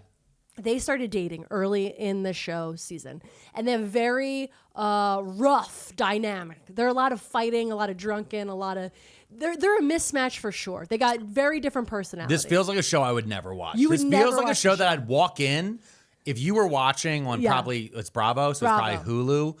if I walked in and you were watching this, I would walk in and go, ugh, and then grab my Nintendo Switch and leave. Yes, absolutely. That would be what happened. That's 100%. And so Kyle and Amanda, very tumultuous relationship for many seasons. Got it. But they got married and whatever. And this season, they are officially broken up. I believe they're potentially filing for divorce. Okay. But this season is like been filmed during this breakup process. So it's like people are locked the fuck in. Oh, because things are being revealed. Dramatic. Things are being revealed. He's being a real dick. She kind of is so over it and not trying to chase him. So it's like all the clips, I'm like, this is dynamic, right? But then here's the crazy thing, right? Okay. There's Amanda's best friend's name is Sierra. Okay. Now Sierra used to date a different guy in the house. His name is West. Okay. Now, you can't see it. He's upset and he wish he could walk away, but he can't because this is being recorded. Yeah. Okay, so Sierra and Amanda are best friends. And Sierra used to date West. And they had a tumultuous thing, right? Okay. Where West was like really trying to get with Sierra, and she was like, I don't want to get together because people have really used me in the past because I feel as though I'm over-sexualized as a black woman, and I don't want to participate in that, and blah, blah, blah. And he really pursued her, and he really pursues her. And I guess at the end of one season, they finally get together, and then he immediately like cuts it off with her. And it's just like, like he sucks. It's like sucky shit. Sounds like a bad person. He's a bad person. Okay. And so then there's like more seasons because they're all core characters. So like they have this dynamic where they're working it out, but they're not, and this whole thing. So this is one of those things where if these were actually friends and actually people who knew each other, by this point none of them would be talking. Yeah. But because there's a contractual obligation for them to return to this house every single summer, like some sort of purgatory style nightmare. Yeah. It keeps going. Yeah. It's like the reason why you should just delete your Facebook friends that you've had since elementary school, because no one should know what somebody you sat behind in third grade thinks about politics right now. No. You moved far away, or they moved far away, or just you don't talk to them anyway. Why the fuck would you let them comment on your kids' pictures? Why would you think about that? But in reality, the reason why I don't watch shows like this is because I've worked at a bar. Yeah, no, I know. That's the reason why. I don't watch them either. But I know. listen, this is what Okay. happened. Okay. Okay, so I'm not done yet. Okay, I know. Okay, so literally, when I was writing this, I've been writing this episode for 2 days now. Yeah. I did hours and hours of research all weekend, and then on Monday, Tuesday, I sat down and I was like, let me get my notes together. And I wrote all about Amanda and Kyle, and I was like, this is what you need to understand. But here's what fucking happened. Yesterday, Amanda released a joint statement with West saying that they are potentially they have gotten together because rumors have been swirling that they have started dating. And then they had to release a joint statement which says everything. And it's not apologetic. They're like, we just like need a time to like figure out because we're such close friends, blah, blah, blah. The thing is Sierra and Amanda are best friends. And Amanda knows all the shit that Wes put Sierra through. Right? So this is so fucked up. This is fucked up on so many levels. Yeah. That I could do a whole dissertation on it. And I know that you're thinking, I don't know who she's talking about. No. These people mean nothing to me. Absolutely nothing. Blah, blah, blah, blah. You know who Sierra is. You love her. And I'm going to prove it. And you're going to be so mad that she has been hurt by Amanda I know and who Wes. she is. Yes. Because Sierra was on Traders. Oh, Sierra. Yes. Yo, fuck West. Oh my God. Oh, I remember this. Yes. Sierra famously had to hold hands with Rob. Boston Rob, who is now we all found out may or may not be MAGA because he went on a fucking tour of the White House or some shit. I don't know. Listen, this is fucking... But Rob held her hand with the snakes the whole time and they had like this like close relationship because he talked her down and everybody was like, oh my God, Rob's such a good guy. Yeah. It was the only redeeming moment in the whole show. Yeah, and then he went, then like a true traitor, he went to fucking Speaker Johnson's room and held up the Man of the Year picture or whatever the fuck it was. Jesus Christ. But that's who Sierra is. I was already on Sierra's side, though, the second you told me this bullshit about West. I know. That was the one thing I picked up. But I needed you to really be on her side. Because, okay, all right, okay. Is there anything else I need to know about Summer House before we get back to Erika Kirk? I mean, there's a lot going on with Summer House right now because there's this whole lover boy scandal. Okay, What? so here's what's happening. Amanda and Kyle, they get together. Who do they have? They're the original two I was talking about. Okay. The ones that are getting divorced. Okay, so Amanda and Kyle starts an alcoholic seltzer brand called Loverboy. And it does incredibly well. It Because does? like the first or second season of Summer House really pops off during the pandemic. And so they launched Loverboy seltzers during the pandemic. And that's right when seltzers are taking off too. Seltzers are taking off. Everybody's at home. Yeah. There's nowhere to go. I think because I had my first alcoholic seltzer. I want to say like 2019 or Yeah. like right before lockdown. Yeah. And then I discovered that I have GERD, which gives me heartburn. So now I take medication for that. Yeah, so that you... That was all part of, like, I actually, like, having a White Claw led me to go to the doctor using ZocDoc, who has sometimes been a sponsor of the show. It all comes together, guys. So, okay. And I'm telling you, it was like so successful. I think the first year, approximately, they made like $16 million in sales. What the fuck? On boozy seltzers called Loverboy. Okay. Okay. Now, one of the things that was like really a selling point is not Kyle. I need to tell you, Kyle has no personality. He sucks. Kyle sucks. Kyle sucks. But people like Amanda. Amanda looks like a Hailey Bieber knockoff. She's very like city girl. Okay. And people like her, and she's like a graphic designer, so she did all the graphic design for the merch and stuff. So people liked the aesthetics. They liked their relationship, Yeah. sorta, kinda. So like it just had a great jumping off point. Okay. And then sales started to drop. Okay. Because Kyle and Amanda's relationship is so shitty that like people don't want to support They don't want to be the associated brand because that's Kyle's because brand. the thing, it's a Kyle's brand, and this is the thing: if you're gonna have a brand that is targeted, whether you realize it or not, at women, mango seltzers are targeted to a feminine component of the world. No, they're not. I drink mango seltzers all the time. You are a feminine component of the world. No, that's Now not listen, true. That's not true. Somebody on a recent comment or something said that I was the masculine version of Chris Fleming. They said mask Chris Fleming. And so here's the thing.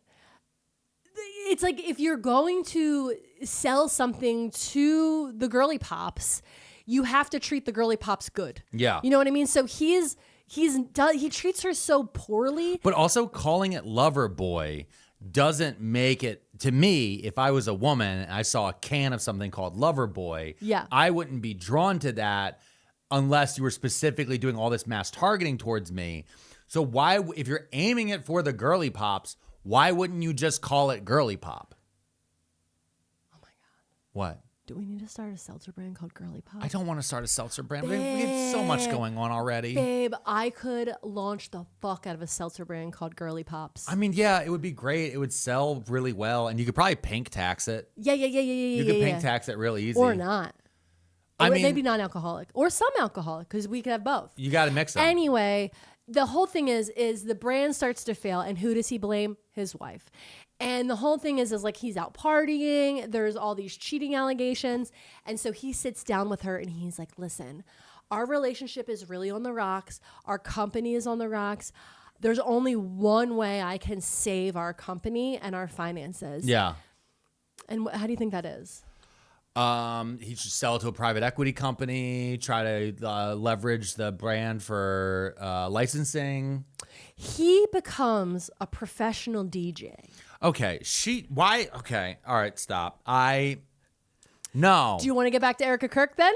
Yeah, let's. Suddenly, Erika Kirk seems like a really cool topic, doesn't it? Yeah, it does seem like a really great topic. And now you're going to tell me how Erika Kirk is tied to Summer House? Yes. Okay, and you know when we're going to do that? Right after this, because I need a break. I need a minute so I can breathe and think about what you just told me because I feel fucking dumber.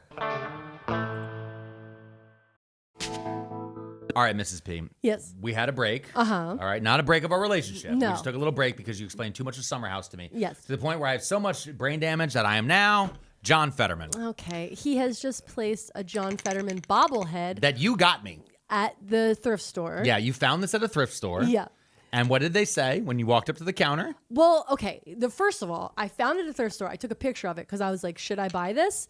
Am I spending $3 on this right now? Mm-hmm. And then I had to go find a book because it was the only thing, and I didn't want it to be the only thing I bought because that's weird. I love that you treated this like buying porn. Yes. This is how guys, when they used to buy a magazine back in Yeah. the day, and like, I also will grab this thing about doilies. Yeah, Like, okay. shampoo. Yeah. I just went over the book section, grabbed the first book I saw, so that I didn't feel weird. And then the guy looked at me crazy when he rang me up, and I was just like, voodoo doll. Oh, watch this. Ready? Watch. Boop. Oh, now his brain's fixed. Okay. Okay. That is Is so. he staying here for the rest of the episode? You know what? You're he right. He has bad energy. He does have bad energy. He has such bad energy. This is not the vibes for the show. Because here's the thing. You hurt my brain. Yeah. By telling me that much about Summer House. So but now you're going to reintroduce Erika Frantzve Yep. into Summer House. Yes. Because she's a character. The whole thing is she gets a part on Summer House. Because again, this is all scripted reality TV shows at the end of the day. There's like a light scripting. There are people that get cast onto the show. She gets cast as a love interest for a guy named Jordan. So there's one episode of this season. Hold on. You just told me about so many people. And the one that she was cast dating is not even involved in that whole entire story you just told me. Okay, that's very too many tabs. So there's basically a scene or two where they show them going out on double dates together, and he refers to her as like, oh, she's just like really conservative or like Christian. Like there's even a note about like the girl he's dating is very like religious or something. Got it. Meanwhile, she's also still holding a fucking huge, massive cocktail. She's got the biggest cocktail. It's like, remember when the clubs used to do the bag with like the big straw in it? No. Okay. I don't remember that. There was a moment in time. Let me hold your hand. There was a moment in time where the nightclubs gave us adult Capri Suns. Okay, I don't. And it was incredible. I did not. I don't remember it. But there are pictures of me enjoying it. I did not go to those clubs. Well, I did not. I was more of a beer. Boring. I was a beer and a shot guy until White Claws showed up. Boring. And then discovered I have heartburn. But it sounds like she was cast because you said this is 2018. Yeah. It sounds like she was cast on this because they were trying to figure out how to get Summer House into the Trump conservative demographic because this is right around a time when a lot of those shows were like, hey, our shows are reading too lib. Yeah. We need to figure out how we get back middle America. Oh, look, there's a blonde, blue-eyed Miss Christian Arizona is here, and Yeah. she's super Christian and loves Trump shit and is like has her own Bible app. Sure, these idiots will gobble it up. Let's run her on an episode for a child. Yeah. Now, she also, when she talks about this time when she lived in New York, she is a complete revisionist. Okay? Oh, I'm not shocked. She tells it like that she wasn't dating, that she didn't drink alcohol, that she was in this godless land trying to spread the word of God. Ba ba ba ba. It's very that. She refers to it as like a dark city, and like she's bringing the light of the Lord. That's so crazy. But realistically, she was just out partying, wearing bandage dresses and Jessica Simpson heels, and getting drunk and sloppy like the rest of us, and showing feet. It just drives me crazy because I've seen more tenets of the sayings of Jesus Christ between neighbors and cities than I ever have in small towns and rural communities. Like the inclusivity, the accepting of strangers, the idea of good Samaritans, all of these different things that are taught in the parables of the man that she claims to follow, you see every single day in cities, not only across America, but across the world. And it's only when you get into closed communities that are terrified of strangers and have xenophobia in their heart and believe that they need to protect their entire way of life from invaders. That is when you end up actually turning from the light of the Lord. I don't want to get all fucking preacher on this, but I could. And I just want to remind everybody, at any moment in time, I could turn this shit into a cult. No. And I choose not to. No. So buy our fucking merch and join us at pearlmania500.net. All right? He's We're gonna not start a cult. selling classes. I am selling a class Oh, right wait, now. you Yeah, are? about social media. I'm teaching it at Soul Joel's in Pottstown, Pennsylvania. I'm doing it because somebody asked me to, not because I wanted to. I'm also doing stand-up there, April 18th. And I'm doing another show inside of Philadelphia on April 26th, I believe it is. And that is a benefit show to help immigrants who've been dealing with ICE. Because if you translate the name of the show, it actually comes out to "fuck the immigration police" in Spanish. Yeah. So yeah, there we go. There, Yeah. I did my plugs. I did them late enough into the show. They've all been down there in the show description this entire time. Okay, so it's 2019. Yeah. Okay. We've been on a reality show. Finally, we've been trying. We finally get on one. We've got our merch. We've got our app. What do we need to do? What do we need to do? Start a podcast. Erika Kirk releases her first podcast called Midweek Rise Up. which is released every Wednesday, but also has a Monday edition called Monday Meditations. Oh, I hate her so much. I hold on. Just give me a second here.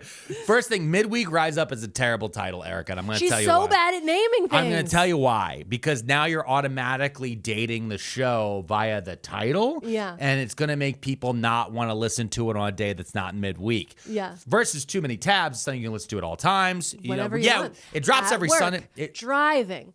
While you're cleaning your house. Yeah, while you're breastfeeding. Yeah, we found that out recently. People who are breastfeeding we and are feeding their kids. super cool people that are breastfeeding. Watch TMT. That's awesome. Listen, that's what they do. do. Too many titties. Okay, that is. Yeah. Too Many Titties is a great name. Thank you. Next shirt idea. Anyway, the other thing though in general is midweek is like you're automatically dating it. And then you're going to have a Monday show. Yeah. Well, that, I don't You're want to already listen breaking the brand. We're already breaking it up. Yeah. That's crazy. It's beginning of the week. Mm-hmm. You're also leaving out the entire weekend. So, it's just shitty. Listen, hear me out. And it's a motivational pod. Let me tell you how it's described Okay. by her. Okay. Each episode is intentionally and prayerfully crafted with words of encouragement to push you, biblical leadership to challenge you, and God-breathed scripture to posture your heart for the best that's yet to come. The worst part is I feel that this was written pre-AI. Yeah. Now I could at least say you got lazy and you clicked 2 boxes. No. This is what AI is based I off want you to know that of. when I wrote this episode over the course of a week, I used God-breathed scripture, and I prayerfully and intentionally crafted the biblical leadership in this episode. I can't say that. I'll get demonetized. Yeah. But there's so many things that I am mad about right now. But she has a podcast. She starts a podcast. Okay. Now, here's another thing. Okay. She's still dating boys. And I want to get back into the dating the boys because she keeps saying she's not dating boys. But I found a lot of proof she be dating these boys. And this is what the podcast looks like, by the way, on Spotify. Oh, God. Yeah. That's She's too got many stars. She's, you know what? It does have a lot of stars. If you're listening to this podcast on Spotify, please go to Too Many Tabs on Spotify and leave us 5 stars and a positive review because I need my podcast to do better than this podcast. I'm slowly starting to realize that you are framing this entire episode about doing call to actions for other different places. Mm-hmm. And can I tell you? Yeah. I just fell in love with you all over again. I've completely fallen in love with you all over again. You showed up, you're like, we're talking about Erika merch. Erika merch. Yeah, you're like, we got new merch. I got call to actions for Apple Pod. I got this. We're going to tell people to get in the comments. And then they're going to hear about these comments. I need to beat her at this. Yeah? At podcasting, okay? She's not allowed to be good at podcasting. I don't think she is good at podcasting. No, look at the picture on her Spotify. It's terrible. She looks like how you would describe like the not the preacher, the pastor, the youth pastor for girls in like skinny jeans, and she's like got the turnaround. She's like doing the turnaround chair. You know what I mean? Yeah. It's very that. It's a Christian youth group energy. Yeah. She's very. You know who else did? Yeah, it's like a. You know what I mean? Yeah, I know. What you mean. But listen, let's get away from the podcast because it's terrible, and ours is way better. Okay. Because she's still dating boys. Okay. And she's still drinking alcohol. And she doesn't want you to know that. But I found out a lot about dating boys and drinking alcohol with Erika Kirk. And I need to tell you about this guy she dated. It's weird that she wants to cover it up. Yeah. Like, it's so weird because we talked about this in prior episodes.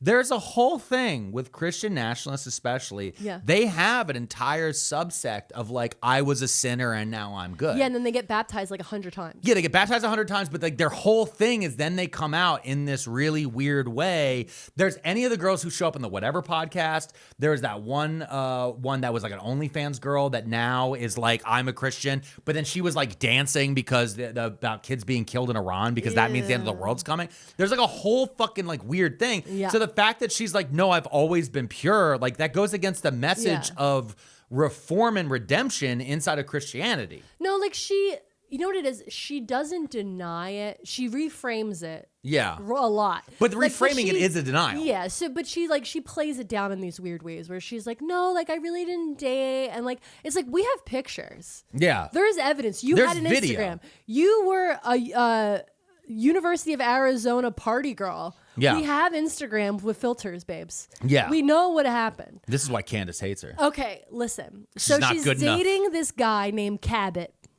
Cabot? Like the cheese? Yes, like the cheese. Like Cabot Lodge? Cabot Phillips. Oh, I hate him so Now, much. he works at a place called Campus Reform, which develops conservative students and young journalists into media and public policy professionals. Oh God. Okay. So this is part of that entire the Ben Shapiro, what Charlie eventually does, but there was a whole thing, especially in the mid 2010s, of attacking schools and claiming that schools were censoring conservative thought. Yeah. And being like, it's cancel culture, it's all these different things. And these type of guys would go to these schools to have events. And one of their big goals at a lot of these events was, beyond trying to change the campus culture, was also to get shut down so they could sue the school. Yeah, just like the Westboro Baptist. Westboro Baptist Yeah, the whole Church. thing with Westboro Baptist. The only is reason like- they do any of that is just to get kicked out so they can Yeah, no, they stand outside of, when they used to stand outside of soldiers' funerals and all these other different things and yell a bunch of slurs, was solely so somebody would punch them in the face and then they could sue the town. Yeah, exactly. And that's how they would collect their money. Okay. So It's called lawfare. also, Cabot Phillips is a senior editor at the Daily Wire. Which is, that's Ben Shapiro. Most recently, he also served as the digital grassroots director for Marco Rubio's presidential campaign. We all know how that worked. So So he was with 2016 Marco's campaign, where Marco said that Donald Trump had small hands. And then said, you know what that means? Implying the weenie. Oh. Teeny weenie. Teeny weeny. But that's crazy because Marco Rubio famously had terrible digital comms. Yeah. Because he got crushed by Donald Trump's digital comms that were being run by Steve Bannon and Jeffrey Epstein. Oh no. Yeah, it's in the files, folks. Oh no. Nobody This talks is about the not a files. files episode. I know nobody's talking about him anymore. I wonder why. So Cabot is friends with this guy Charlie. Charlie. Mm-hmm. Oh, I feel like we've been building towards this the whole episode. And Charlie likes to play basketball. Okay. So he and Cabot and Charlie, who are friendly, they are in the same circles together. They're kind of doing the same thing in their jobs, right? Mm-hmm. And Charlie challenges him to a one-on-one basketball game. Charlie challenges Cabot. Okay. Yeah. And so they have this basketball game. Charlie wins. He posts this picture on Instagram. Okay. Where he says, but I also have this video where Cabot discusses that he lost to Charlie at basketball, but also in other ways. Wait, let me play it for you real quick. I remember I met Charlie back in 2015, and this was right when Turning Point was getting off the ground. And he found out that I like to play pickup basketball and said, hey, I'm in DC a lot. I'm always looking for some people to play basketball with. We should play. And then before we actually got the chance to play together, Charlie said, you know what? We should do a one-on-one basketball game where I was with a different organization at the time. He was at Turning Point. We'll say it's Turning Point versus your group, and we're going to live stream it. And I thought, this Charlie Kirk guy, how good could he actually be at basketball? I'm going to mop the floor with him. This will make me look amazing. And I showed up to play Charlie, and he beat me handily, was just draining three-pointers, was backing me down in the post. And he caught me off guard. He took me by surprise. And I think he did that not just on the basketball court. He did that Constantly. in so many ways. Oh, wow. Uh-huh. Wow. I wonder what he's talking about. That is, there's a lot implied in that. Yeah, so in 2018, Erika Creates goes on a job interview, out to get another job. This Okay. girl is out here hustling. Okay. She is applying for what would be kind of like similar like a consulting gig at a company called Turning Point USA. Okay. Now she is really not the word's not qualified. Everybody knows her, so she comes highly recommended. That's what I'm trying to say. Okay, got it. She comes so highly recommended that the CEO of the company wants to directly interview her, not the usual like HR interview. Okay. So she goes on this interview with the CEO of Turning Point USA, and they have a great interview, great conversation, blah, blah, blah. And he tells her flat out he will not hire her because he has a better business opportunity for her. Business? He has the role of a lifetime for her. Okay. He says, no, I won't hire you. I want to date you. That's gross. Or is a good business management because he knows you shouldn't date your underling. I mean, there's that, but it's also like Right, Ned from Try Guys. Anyway, she starts dating the CEO of Turning Point, Charlie Kirk, Yep. who is running Turning Point USA, which, by the way, is also a nonprofit. I looked it up. It's a 501(c) and makes approximately $85 million a year untaxed. $85 million a year. Untaxed. $85 million a year as a nonprofit. Yeah. They're nonprofit, $85 million a year. Yeah. And a lot of that's donor money. Uh-huh. And then merch sales. Uh-huh. And then ticket sales. Uh-huh. And then more donor money. Yep. And that donor money is small dollar and big dollar. And big dollar. Because billionaires give money to groups like Turning Point. Yeah. And then little old ladies and grandpas also give money to Turning Point. And then churches give money to Turning Point. Yeah. And then private schools Everybody give give money to Turning Point. Yeah. And then Charlie take it to money. Yeah. Okay. Now this another thing that's crazy is when they start dating, right? Mm-hmm. Erika's 30. Okay. Charlie Kirk is 25. Oh, she's robbing the cradle. Wow. But Wow. also, here's a clip of Charlie Kirk saying that women at age 30 are past their prime.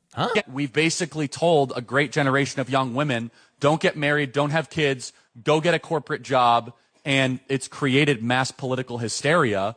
And then in their early 30s, they get really upset because they say, the boys don't want to date me anymore because they're not at their prime. And people get mad when I say that. Well, it's just true. If you're in your early 30s, I'm sorry. It's like you're not as attractive in the dating pool as you were in the early 20s. But again, you have your corporate job and cats. So I thought, That's a fucked up thing to say about your wife, bud. Yo, dude, that's crazy. fucked up thing to say about your wife. Also, I need you to know that if I was sitting in a job interview, like I would never apply to work at Turning Point, but if I was at a job interview Yeah. and the CEO of the company was 25 and That's- I'm older than him, Yeah. babe, no way. No way am I taking you seriously. You're a child. You don't at 25, you don't even have the frontal lobe development yet. Yeah. And you're going to tell me what to do?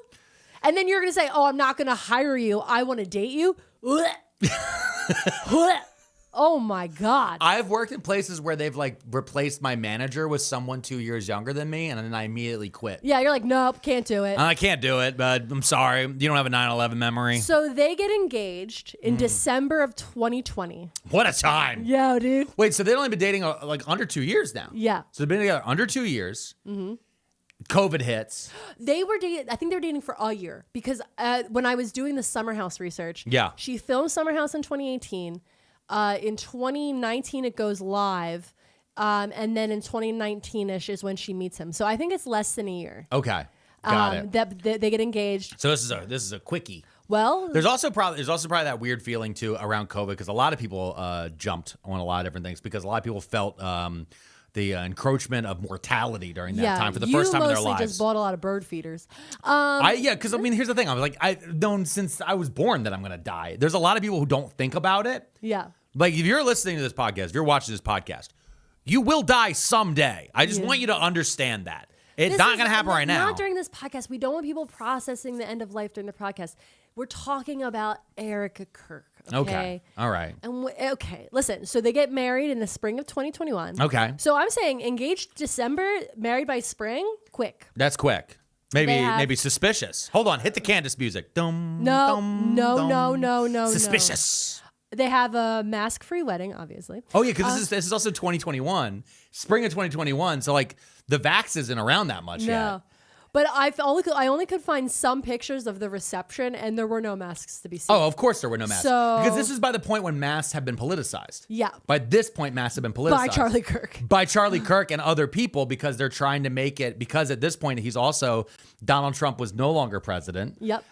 This is post January 6th. And so a lot of them are now thrashing and trying to figure out like where we go from here. Where can we create an enemy? Where can we create an enemy? And so they decided to make it the vaccine and masks and just, trying to survive in general. So let me tell you something crazy I found out when I was looking into this wedding. Yeah. Okay. Because I was like, what's she wearing? Sparkles, of course. Of course Bitch she's wearing loves the sparkles. sequins. And tassels. It's a look. Look at the tassels.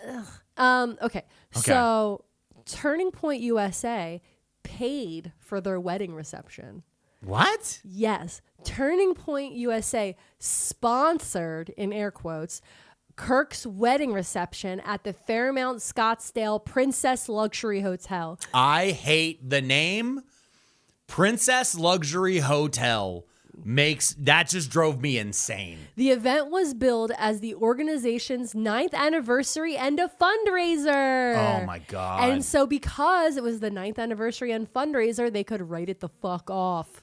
And then I looked into the hotel because I was like, what the fuck is the Fairmount He could have Scottsdale waited Princess and done it for the Luxury Hotel? 10th. He could have waited and done it for the 10th. He had to rush it. Write it off. That's Okay, crazy. So I looked at the hotel, and this is based on an estimate and an approximation from my general knowledge of working at hotels, restaurants, and in the wedding industry for years. This wedding, no doubt, started at $90K. Yeah. This is a huge, expensive wedding. Yeah. And they were like, write it off. So 6 figures. So we're looking probably, you're saying 90 to be conservative. So, yeah. I know what I'm saying. You're saying 90 to be conservative. Yeah. But also having worked in weddings, how everything gets bumped up. And on top of that, however, it's spare no expense. It's my wedding. It's the only time I'll ever have one. Yeah. Sure, Erika. And if you got to write it off, You get to write it off. And there's no babe, numbers filet matter mignon at nothing. every table, filet Yeah. mignon. But with that being said, Shrimp bar. it's probably a six-figure wedding. Oh, for sure. It's a 6-figure wedding. And on top of that, I want you guys to keep in mind, this is just the reception, which means they spent 6 figures for what probably was 4 to 6 hours. Allegedly. We don't know. Yeah. This is You're not getting me on the little. I don't know. But a wedding is 4 to 6 hours. Yeah. Listen, she has bigger people to sue than us, okay? She has much bigger, who are saying much crazier shit. I have tried very hard not to get a cease and desist this episode. You can try Okay. all you want, Yeah. all right? She has, listen, they have $85 million a year from Turning Point coming Yeah. in. And that's not even counting all of the offshoots of Turning Point. Yeah. That's not even counting the fact that Turning Point pretty recently got TikTok and Meta money. What? Yeah, there was, I think it might have been for the Charlie Kirk rally itself. Like, it was sponsored by, like, all these major corporations. Because, again, they were trying to get on Trump's good side, and they were looking around, like, who is the Trump whisperer? It's Turning Point. And so, like, they're getting money from organizations that a lot of y'all use every single day, who are now cutting these things off because giving money to something like Turning Point or Turning Point Faith or one of these other ones is, at this point, a lobby. It's lobbying. It's lobbying. If you lobby Turning Point then in these conventions are lobbying the base to then make tweets to send at Trump and other conservatives. Yeah. You no longer just lobby just the politician. You lobby the politician's base. So they buy a huge house after they get married. It's not a house, it's a mansion. Of course it's a in mansion. Arizona. It's got 6 beds, 6 baths, 3 fireplace, a bar, which is crazy because both of them say they don't drink, a 3-car garage, a guest house, and this is what shocked me, a heated pool. You don't need that in Arizona. Why would you need a heated pool in Arizona? You don't need a heated It's pool. hot. You guys barely have water. I went to Arizona when I got stuck in an airport in Yeah. 2024. I was in Arizona and they had a pool at the airport Hilton. Oh, I remember this. And I jumped in it, and I have never jumped. I've been in hot tubs. Yeah. This water was somehow hotter than a hot tub. Yeah. It was the grossest I've ever felt. I don't think my hair ever recovered No. because it was just so bad. You had a deep treatment of chlorine that day. It was the weirdest feeling, and the bugs looked like they were boiled.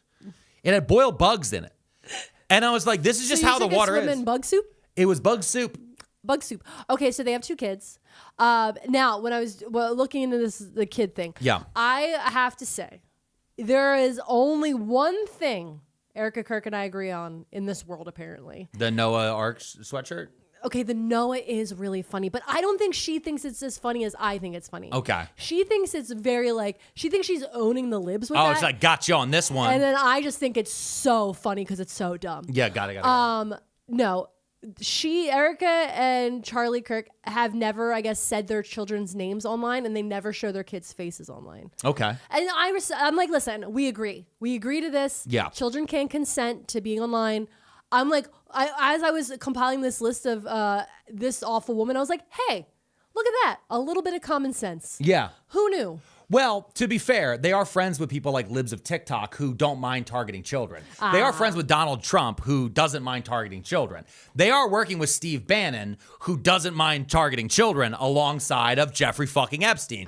They are like part of a culture of people that don't mind using the lives of children as weapons and also as shields. So like, yeah, I mean, honestly, the way the internet has changed over the years, not showing your kid's face online or like trying to shield them as best as you can is really, really good. But fuck them because they're part of the reason why you have to do that. And they're part of the culture of the reason why you have to do that.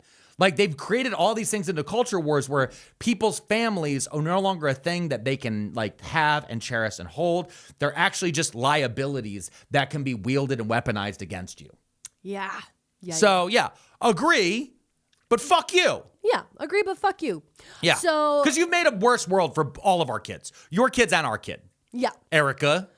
So after they get married and they have their family in their mansion, she becomes a very stereotypical wife. It's also, just real fast, it's an incredibly expensive mansion. I remember when looking up at one point, they sold it for like $30 million or something like that. Yeah, there's a whole other what's it called, conspiracy about the mansion. Oh, really? I started. It's crazy because like I looked at the mansion, and they bought it for like 45 million, but then they sold it 9 months later for like 50 something million, and everybody was like.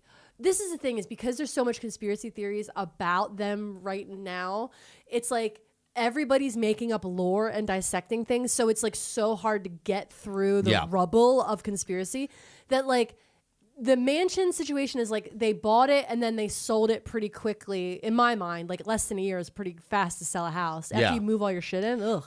But they owned another condo, they owned another farmhouse, but like all the conspiracy people are like they were living separate lives, they were about to get divorced. He was living in the condo and she was at the house with the kids because they hated each other. It was a lavender marriage allegedly. Like there's all this conspiracy right now. So like when I was trying to find real information about the house and the sale, it littered. It's like you can't get through it to find the truth. That was one of the things that drove me crazy when there's been attacks on content creators and influencers and stuff like that, especially in the political sphere, about people bringing up like the money, especially on the left, right? And people bring it up. And I've always just looked at a guy like Charlie and the amount on the right. They shower these fuckers with money. Yeah. And on the left, unapologetically. And on the left, it's like if somebody like gets a sandwich paid for, then people are like, you're being influenced by this. They give you a business class flight. Yeah. And Jesus they're like, Christ. oh my God. And it's like, well, the one I got attacked for a long time myself was when I flew the DNC. I paid to fly the DNC. I use American Airlines pretty regularly.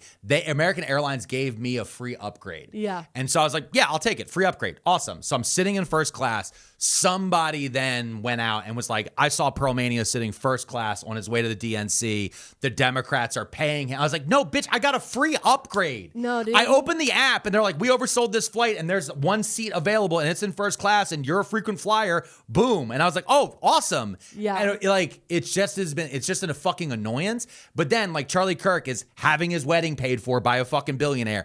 Ben Shapiro is like being paid for by fucking Benjamin Netanyahu every minute of the day. The bald guy gets money from Russia. Tim Pool is getting all that fucking. All these guys are on the right get to make all of this money in these fucking insane ways. And I'm not saying that I want to make money in those insane ways. I just look at the dichotomy of the two and I'm like, you're removing ammo for one side to be able to do anything. Yeah. Because if somebody has to sit there and they're fighting every single week to make rent, then eventually they're going to get captured by something. It's either going to be their comment section. It's going to be someone else coming in, a specific brand deal. It's going to be something that's going to end up changing their politics in a way that you can't fucking imagine. Yeah. And this is just like when I'm looking at the strategy and logistics of it all, it just gets fucking weird. But that's a completely separate thing. That's a whole different thing. I just wanted to just throw it in there because that's what drove me crazy when I found out that his mansion was like $35 million. Yeah. Because I was like, what are we talking about? Soup? All right. So, okay, now they're married. She's stereotypical wife, raising the kids. Here's the thing, though. She starts school online again, Liberty University.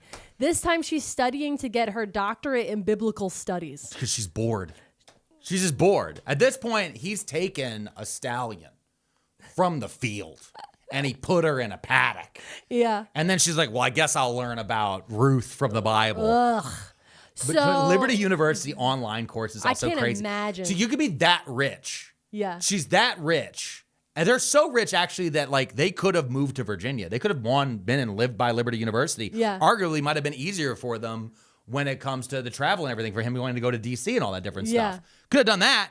But no, she got to stay home with the kids. No, she loves Arizona, dude. She loves that dry heat. She's an Arizonan through and through. She loves that dry heat. So also Ohio could never contain her. It's funny because when I was reading about her going back for this doctorate in biblical studies, is crazy to me because she already got her MRS degree. Yep.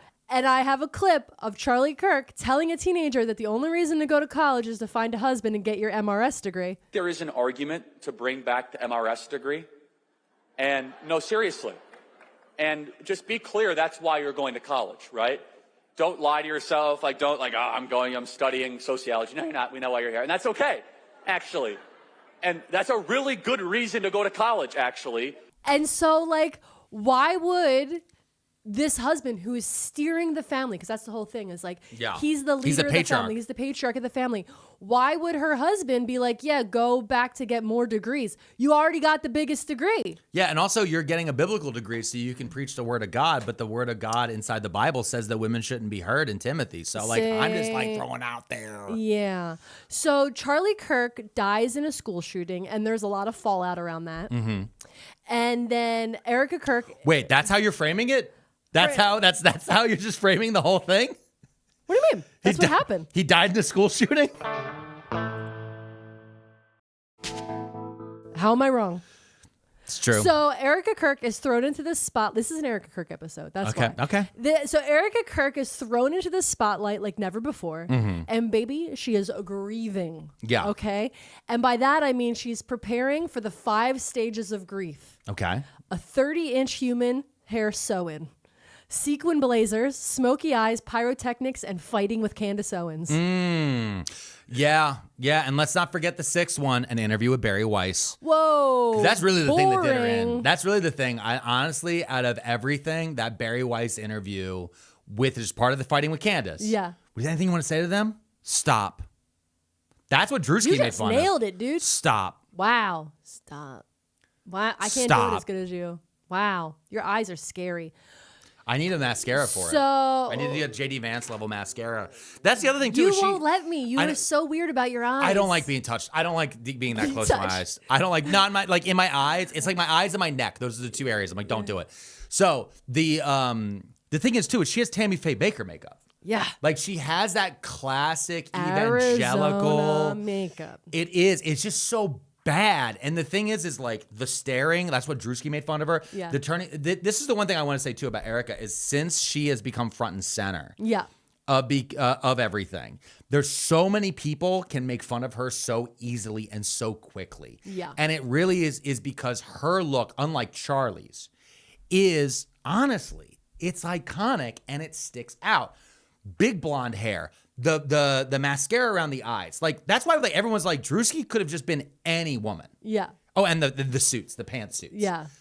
But the second he put on the white jacket, the big blonde hair, and the eyes, the smoky eye, everyone's like Erika and the cross. Yeah. Erika. But and you look a little bit closer, you're like, remove the eye, that's Carolyn Leavitt. Yep.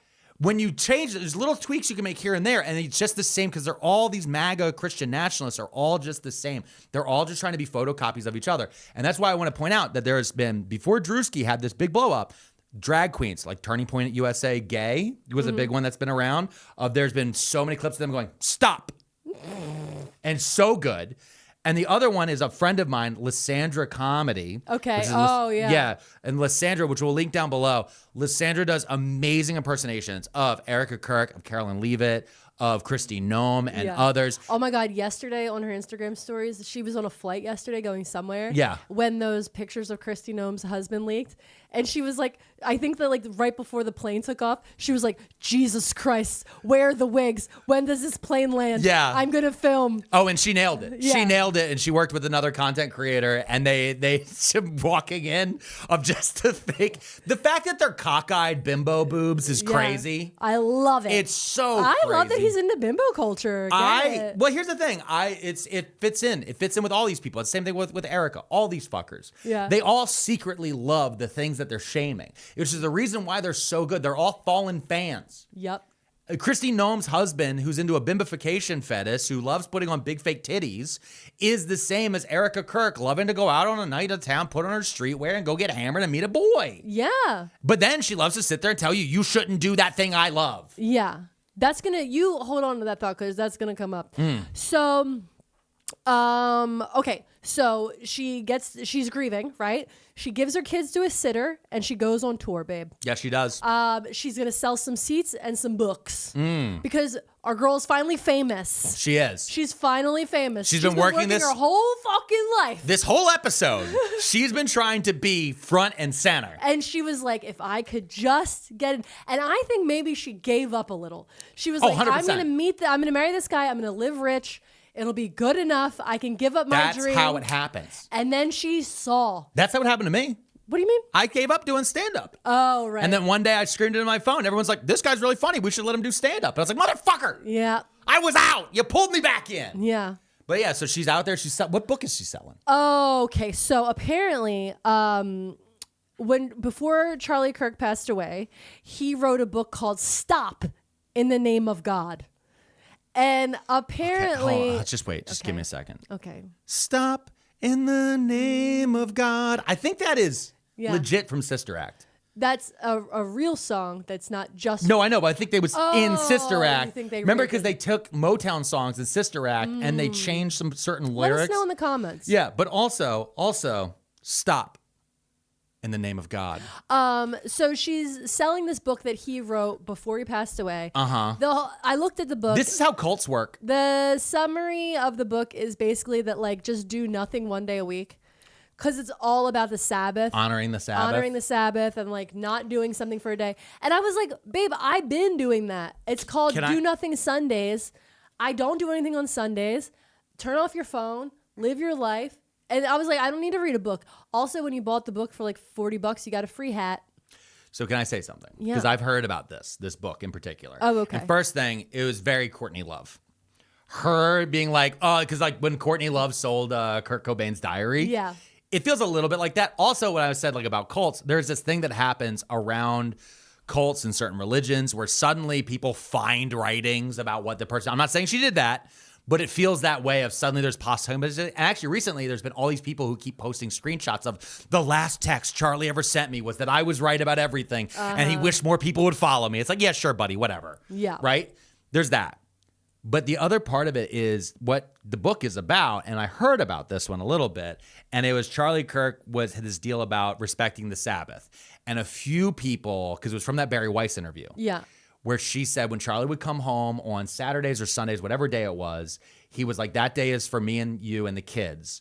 And he'd walk in, he'd take his phone, and he'd put it in a drawer, and he said these following words, Shabbat Shalom. And he'd put the phone in the drawer. Now, this became a thing with conspiracy theorists where they believed that Erika Kirk was being paid by Israel to push a pro-Israel message because blah, blah, blah. It doesn't matter. It's all very complicated. But the thing is I think that Charlie Kirk was such a term we discovered on this show, a philo-Semite. Yeah. Who's somebody who believed in, like, thought he was being pro-Jewish, and he was doing a Columbusing. Yes. Where he was like, I'm going to take the Sabbath and I'm going to take these Jew ideas and I'm going to make them, I'm going to be able to sell them to like the people in the middle of the country. Basically, yeah. It's like the egg roll store, right? It's that same different idea. We're going to put buffalo in the egg rolls, right? Listen, I want to try the egg roll Yes. store. Yeah, Recently, they opened an egg roll store near us that says like all kinds of types of egg rolls. And Yeah. it's just two Caucasians running an egg roll store. It feels very I got weird. a lot of questions. Yeah, it feels but very... I need to get in there. I need to figure it out. Yeah, so Charlie Kirk is doing basically a Judeo-Christian fusion move here. And he's like trying to explain basically Seventh-day Adventism to Catholics and to Protestants, mainly evangelicals is who he's targeting. Inside of this, in this story, what he was telling is a thing that I actually agree with, which you and I actually deal with because we have such non-traditional jobs working as podcasters and content creators and others, which is when I'm with the kid, I'm with the fucking kid. Yeah. And at the minimum, it has to be a certain amount of time. For us, it's after when our son comes home from daycare, I have to be present during dinner. I need to be present during dinner. I can't be looking at my phone while he's eating because we need to live in a world where we're making eye contact with them. At bath time, and when it's bedtime, these things, sure, do meetings come up? Do these other different things come up? Yeah, but it was also creating a calendar when it comes to all the people in our life and going, no, at these times, this is baby time. This is the time for Pearl Babia. This is family time. These are all these other things. And this is really what that is. And he's making it sound like this groundbreaking idea. Yeah. And she clearly is so bad at selling it that it turned into a fucking conspiracy theory because she's so goddamn stupid. And this is the whole thing is she doesn't, just like JD Vance when it comes to Trump, Erika doesn't have the Charlie juice. And the Charlie juice was that Charlie would get up there and fucking eat shit for 10 swings. And on the 11th, he'd hit a home run, and that would be the clip that he would run over and over and over and over again. Yeah. And that's why people thought that he did so good, when he really didn't. He ate shit constantly. Yeah. This is an Erika Kirk episode. It is. I just wanted to bring that in. So she's on this griefing tour, and there's going to be a couple missteps. Yeah, as we just mentioned. A few. One of the biggest missteps is this waging a war with Candace Owens, which she is currently losing big time. Oh, huge. She miscalculated the straight of hag moves like nobody's business. I really enjoyed writing that. That's a good line. Yeah, thank you. No, so this is to the point where all of the research I did for this episode has been tainted by Candace Owens. When I went to that music video, when I was like, oh, she was in a music video, it's got like 2 million views that it's gotten in the last 2 months. And all the comments say, I'm here from Candace. I stopped watching Candace to come here. I was wondering because it had millions of views, but only like 9,000 likes. Yeah. Because it was a failed music video. It was big in Canada. So like Candace Owens is currently like clobbering her on social media. She's poisoned the data set. So much. Like every like Reddit page, every website, everywhere I went, there was Candace Owens people in every comment section. So it was so hard to distill down to the real information of what happened because Candace owns the narrative right now. Yes. Candace is the storyteller and Erika is just a character. In her own life right now. She's not even the main character and it's crazy in her own life. Because all she ever wanted to be is a reality show on a lightly scripted show. And Candace is writing the fucking script, dude. That's so crazy. I'm telling you. Yeah. So also she becomes the CEO of Turning Point USA. Yeah, which is part of the conspiracies that Candace would lean into. I mean, that's it. It doesn't usually happen that like the spouse would be automatically. I'm sure Charlie had it written in some sort of weird way. Yeah. I think any other company, if the CEO of the company passes away, the board of directors would then figure out who the new CEO was in term was. Yeah. Until one could be duly elected. It wouldn't be the spouse. Like you have to think of any other company. Like if the head of Campbell's Soup passed away, they wouldn't look at his wife Mary and be like, you're in charge now. No, the board of directors would have to get together. They'd find someone to hold it in term. And then they would elect and have job interviews, people that are like qualified to run this huge nonprofit company. Because she's not qualified. No. She's not qualified at all. And every leak that comes out shows it in that sort of way. And it's not, but here's the thing.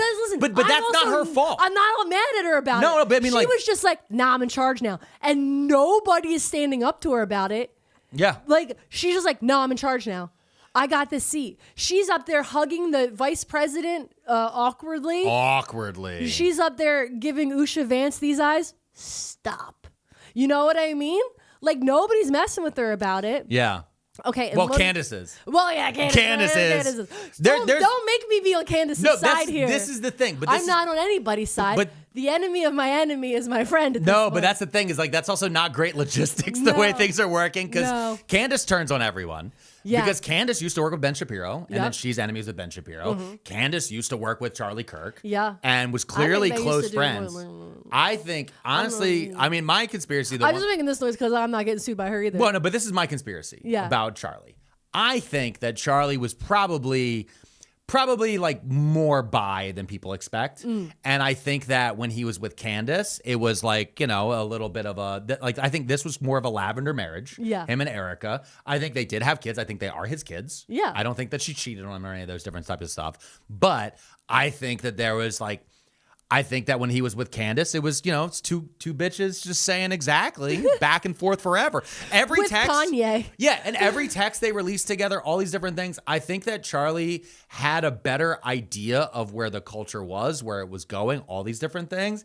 And he met he met Erika, and he was like, here is somebody who will be not a problem for me.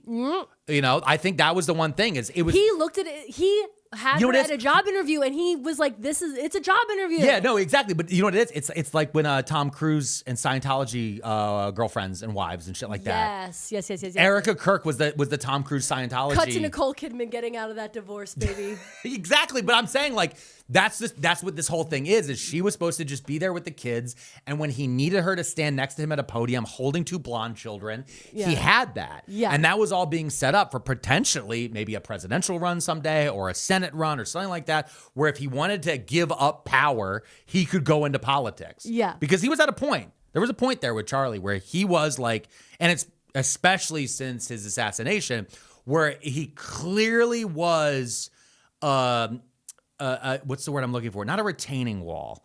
What's the thing in a building you're not supposed to take down? The keystone. Keystone is part of it in the arch, but also when you're remodeling a kitchen and don't knock that wall down. Oh, retaining walls. No, retaining walls when you're holding the dirt back. Is. But yeah, he was definitely the wall. Get in the comments and tell me which one I'm missing here. He's definitely that one fucking pillar that was holding up a lot of things. And now that he's gone, everything is sagging and it's about to fucking hit the bottom. Yeah. And the whole thing. And the landlord is not coming to fix it. He's not, because his name is Donald Trump and he has no idea where the fuck he is. Yeah. And he's one of the first things she did as CEO of Turning Point was hire a gentleman named Cabot Phillips to go on a college tour called the Lead Like Charlie Tour. Here's a picture. Erika Kirk hired her ex-boyfriend who Charlie Kirk stole her from? Lead Like Charlie. And then basically makes him wear a Charlie suit? Yep. So recently, what started this whole episode, a comedian named Druski made fun of her, or made fun of all conservative women, really. Yes. Because it was how conservative women in America act. Yes. That's what he titled it. It wasn't how Erika Kirk acts. Yes. And she's clearly the archetype he's following. lambasted. Yes. Is what I'm going to say on that one. And the internet is not taking it well. The conservative internet. Mm-hmm. They're taking it very personal attack. And a lot of it is like, well, if he can do whiteface, we should be able to do blackface. Nope. And Jamie Kennedy, literally unstoppable in that one, posted it himself, weirdo. But I did want to just take a minute to kind of briefly jump into the history of blackface so that people might understand why you are not supposed to do it and it's not okay. Because all I keep seeing in the comment section is people being like, well, if he can do whiteface, we should be allowed to do blackface. No. Okay. Full stop. And I think we just need a quick history lesson because this is a comedy history podcast. And we need to add some history. We need a little history on this. Which we've been doing the history of Erika Kirk. But okay, Erika Kirk ends with the history of blackface. Okay, got it. No, that makes sense. That checks out, right? That makes sense. Honestly, for this show, too many tabs. You got tabs. Tell me the history of blackface. The first minstrel shows were performed in 1830s New York by white performers with blackened faces, mostly using burnt cork or shoe polish. They would wear tattered clothing to imitate enslaved Africans or that were living on southern plantations. These performances would characterize black people as lazy, ignorant, superstitious, hypersexual, and prone to thievery and cowardice. Thomas Dartmouth Rice was known as the father of minstrel with a Y at the end. He developed minstrelly. Yeah, it's hard to say. Developed the first popular known blackface character named Jim Crow in 1830. And this is in New York. Yes. So this actually starts in New York. Yeah. Then spreads to the South. Then comes back to New York. Yes. Blackface is a historically racist practice where white performers darken their skin to mock and dehumanize African Americans. Whiteface usually refers to white theatrical makeup used by clowns. Yes. Like the Woker. No. Well, he's been held back for a very long time. Yeah. He wants to come out. No. wants to come out, folks. No. The biggest difference when looking at these different things, again, it's when we're talking about all racism, there's the object of power, there's the object of mockery, and the thing is when Druski puts on whiteface, or when the Wayans brothers did whiteface for white girls, or when Eddie Murphy did it, all these other different things, you never see, or even Dave Chappelle. Yeah. You don't see them as making fun of really all whites. You see them as making fun of a specific person. Yeah. Or a specific genre. With blackface, like the Jamie Kennedy clip that he fucking posted, he immediately is doing an accent. He's immediately playing it up as the character is somehow dumber, and that just inherently by having darker skin, that there's somehow they are stupid or evil or over sexualized a lot of times, all these different things. And I think in this case with the Druski thing, he is really pointing out the hypocrisy of everything. I talked about it this week on Crashing Out. This was part of the Druski skit, is part of a series of skits that he's been doing about the hypocrisy around religion, especially megachurch religions of the South. Yeah. Where he has a whole line in there about how you're asking why I'm wearing Christian Dior and wearing Christian Louboutins, because I'm a Christian and I walk in the blood of Christ. And he shows the bottom of his red shoes. This is part of all of those types of different things. And the fact that immediately, just like when there's debates around the N-word, that immediately conservatives and Nazis and all these other fucking people, the second they see it, they immediately go, oh, well, then I should be allowed to do this horrible thing that we used to do in the past. Yeah. That says a lot. Yeah. It says a lot real fast. Mm-hmm. So what's Erika Kirk up to now? I don't know what. Okay, so recently, President Donald Trump appointed Erika Kirk to the United States Air Force Academy Board of Visitors, which I said, I don't know what the fuck that is. So I looked it up. The U.S. Air Force Academy Board of Visitors is established to inquire into the morale, discipline, curriculum, instruction, and fiscal affairs of matters relating to the Academy, the Air Force Academy, which the board decides and makes considerations on. So Erika Kirk is basically on the PTA board for the Air Force. Yes. The Parent-Teacher Association of the Air Force.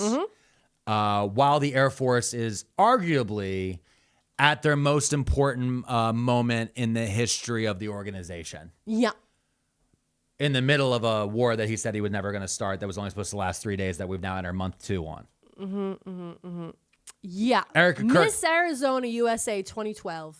From Summer House. From Summer House. Is currently one of the people overseeing the fiscal responsibility of the Tomahawk missiles that were currently Bible in 365 app creator. Well, folks, listen.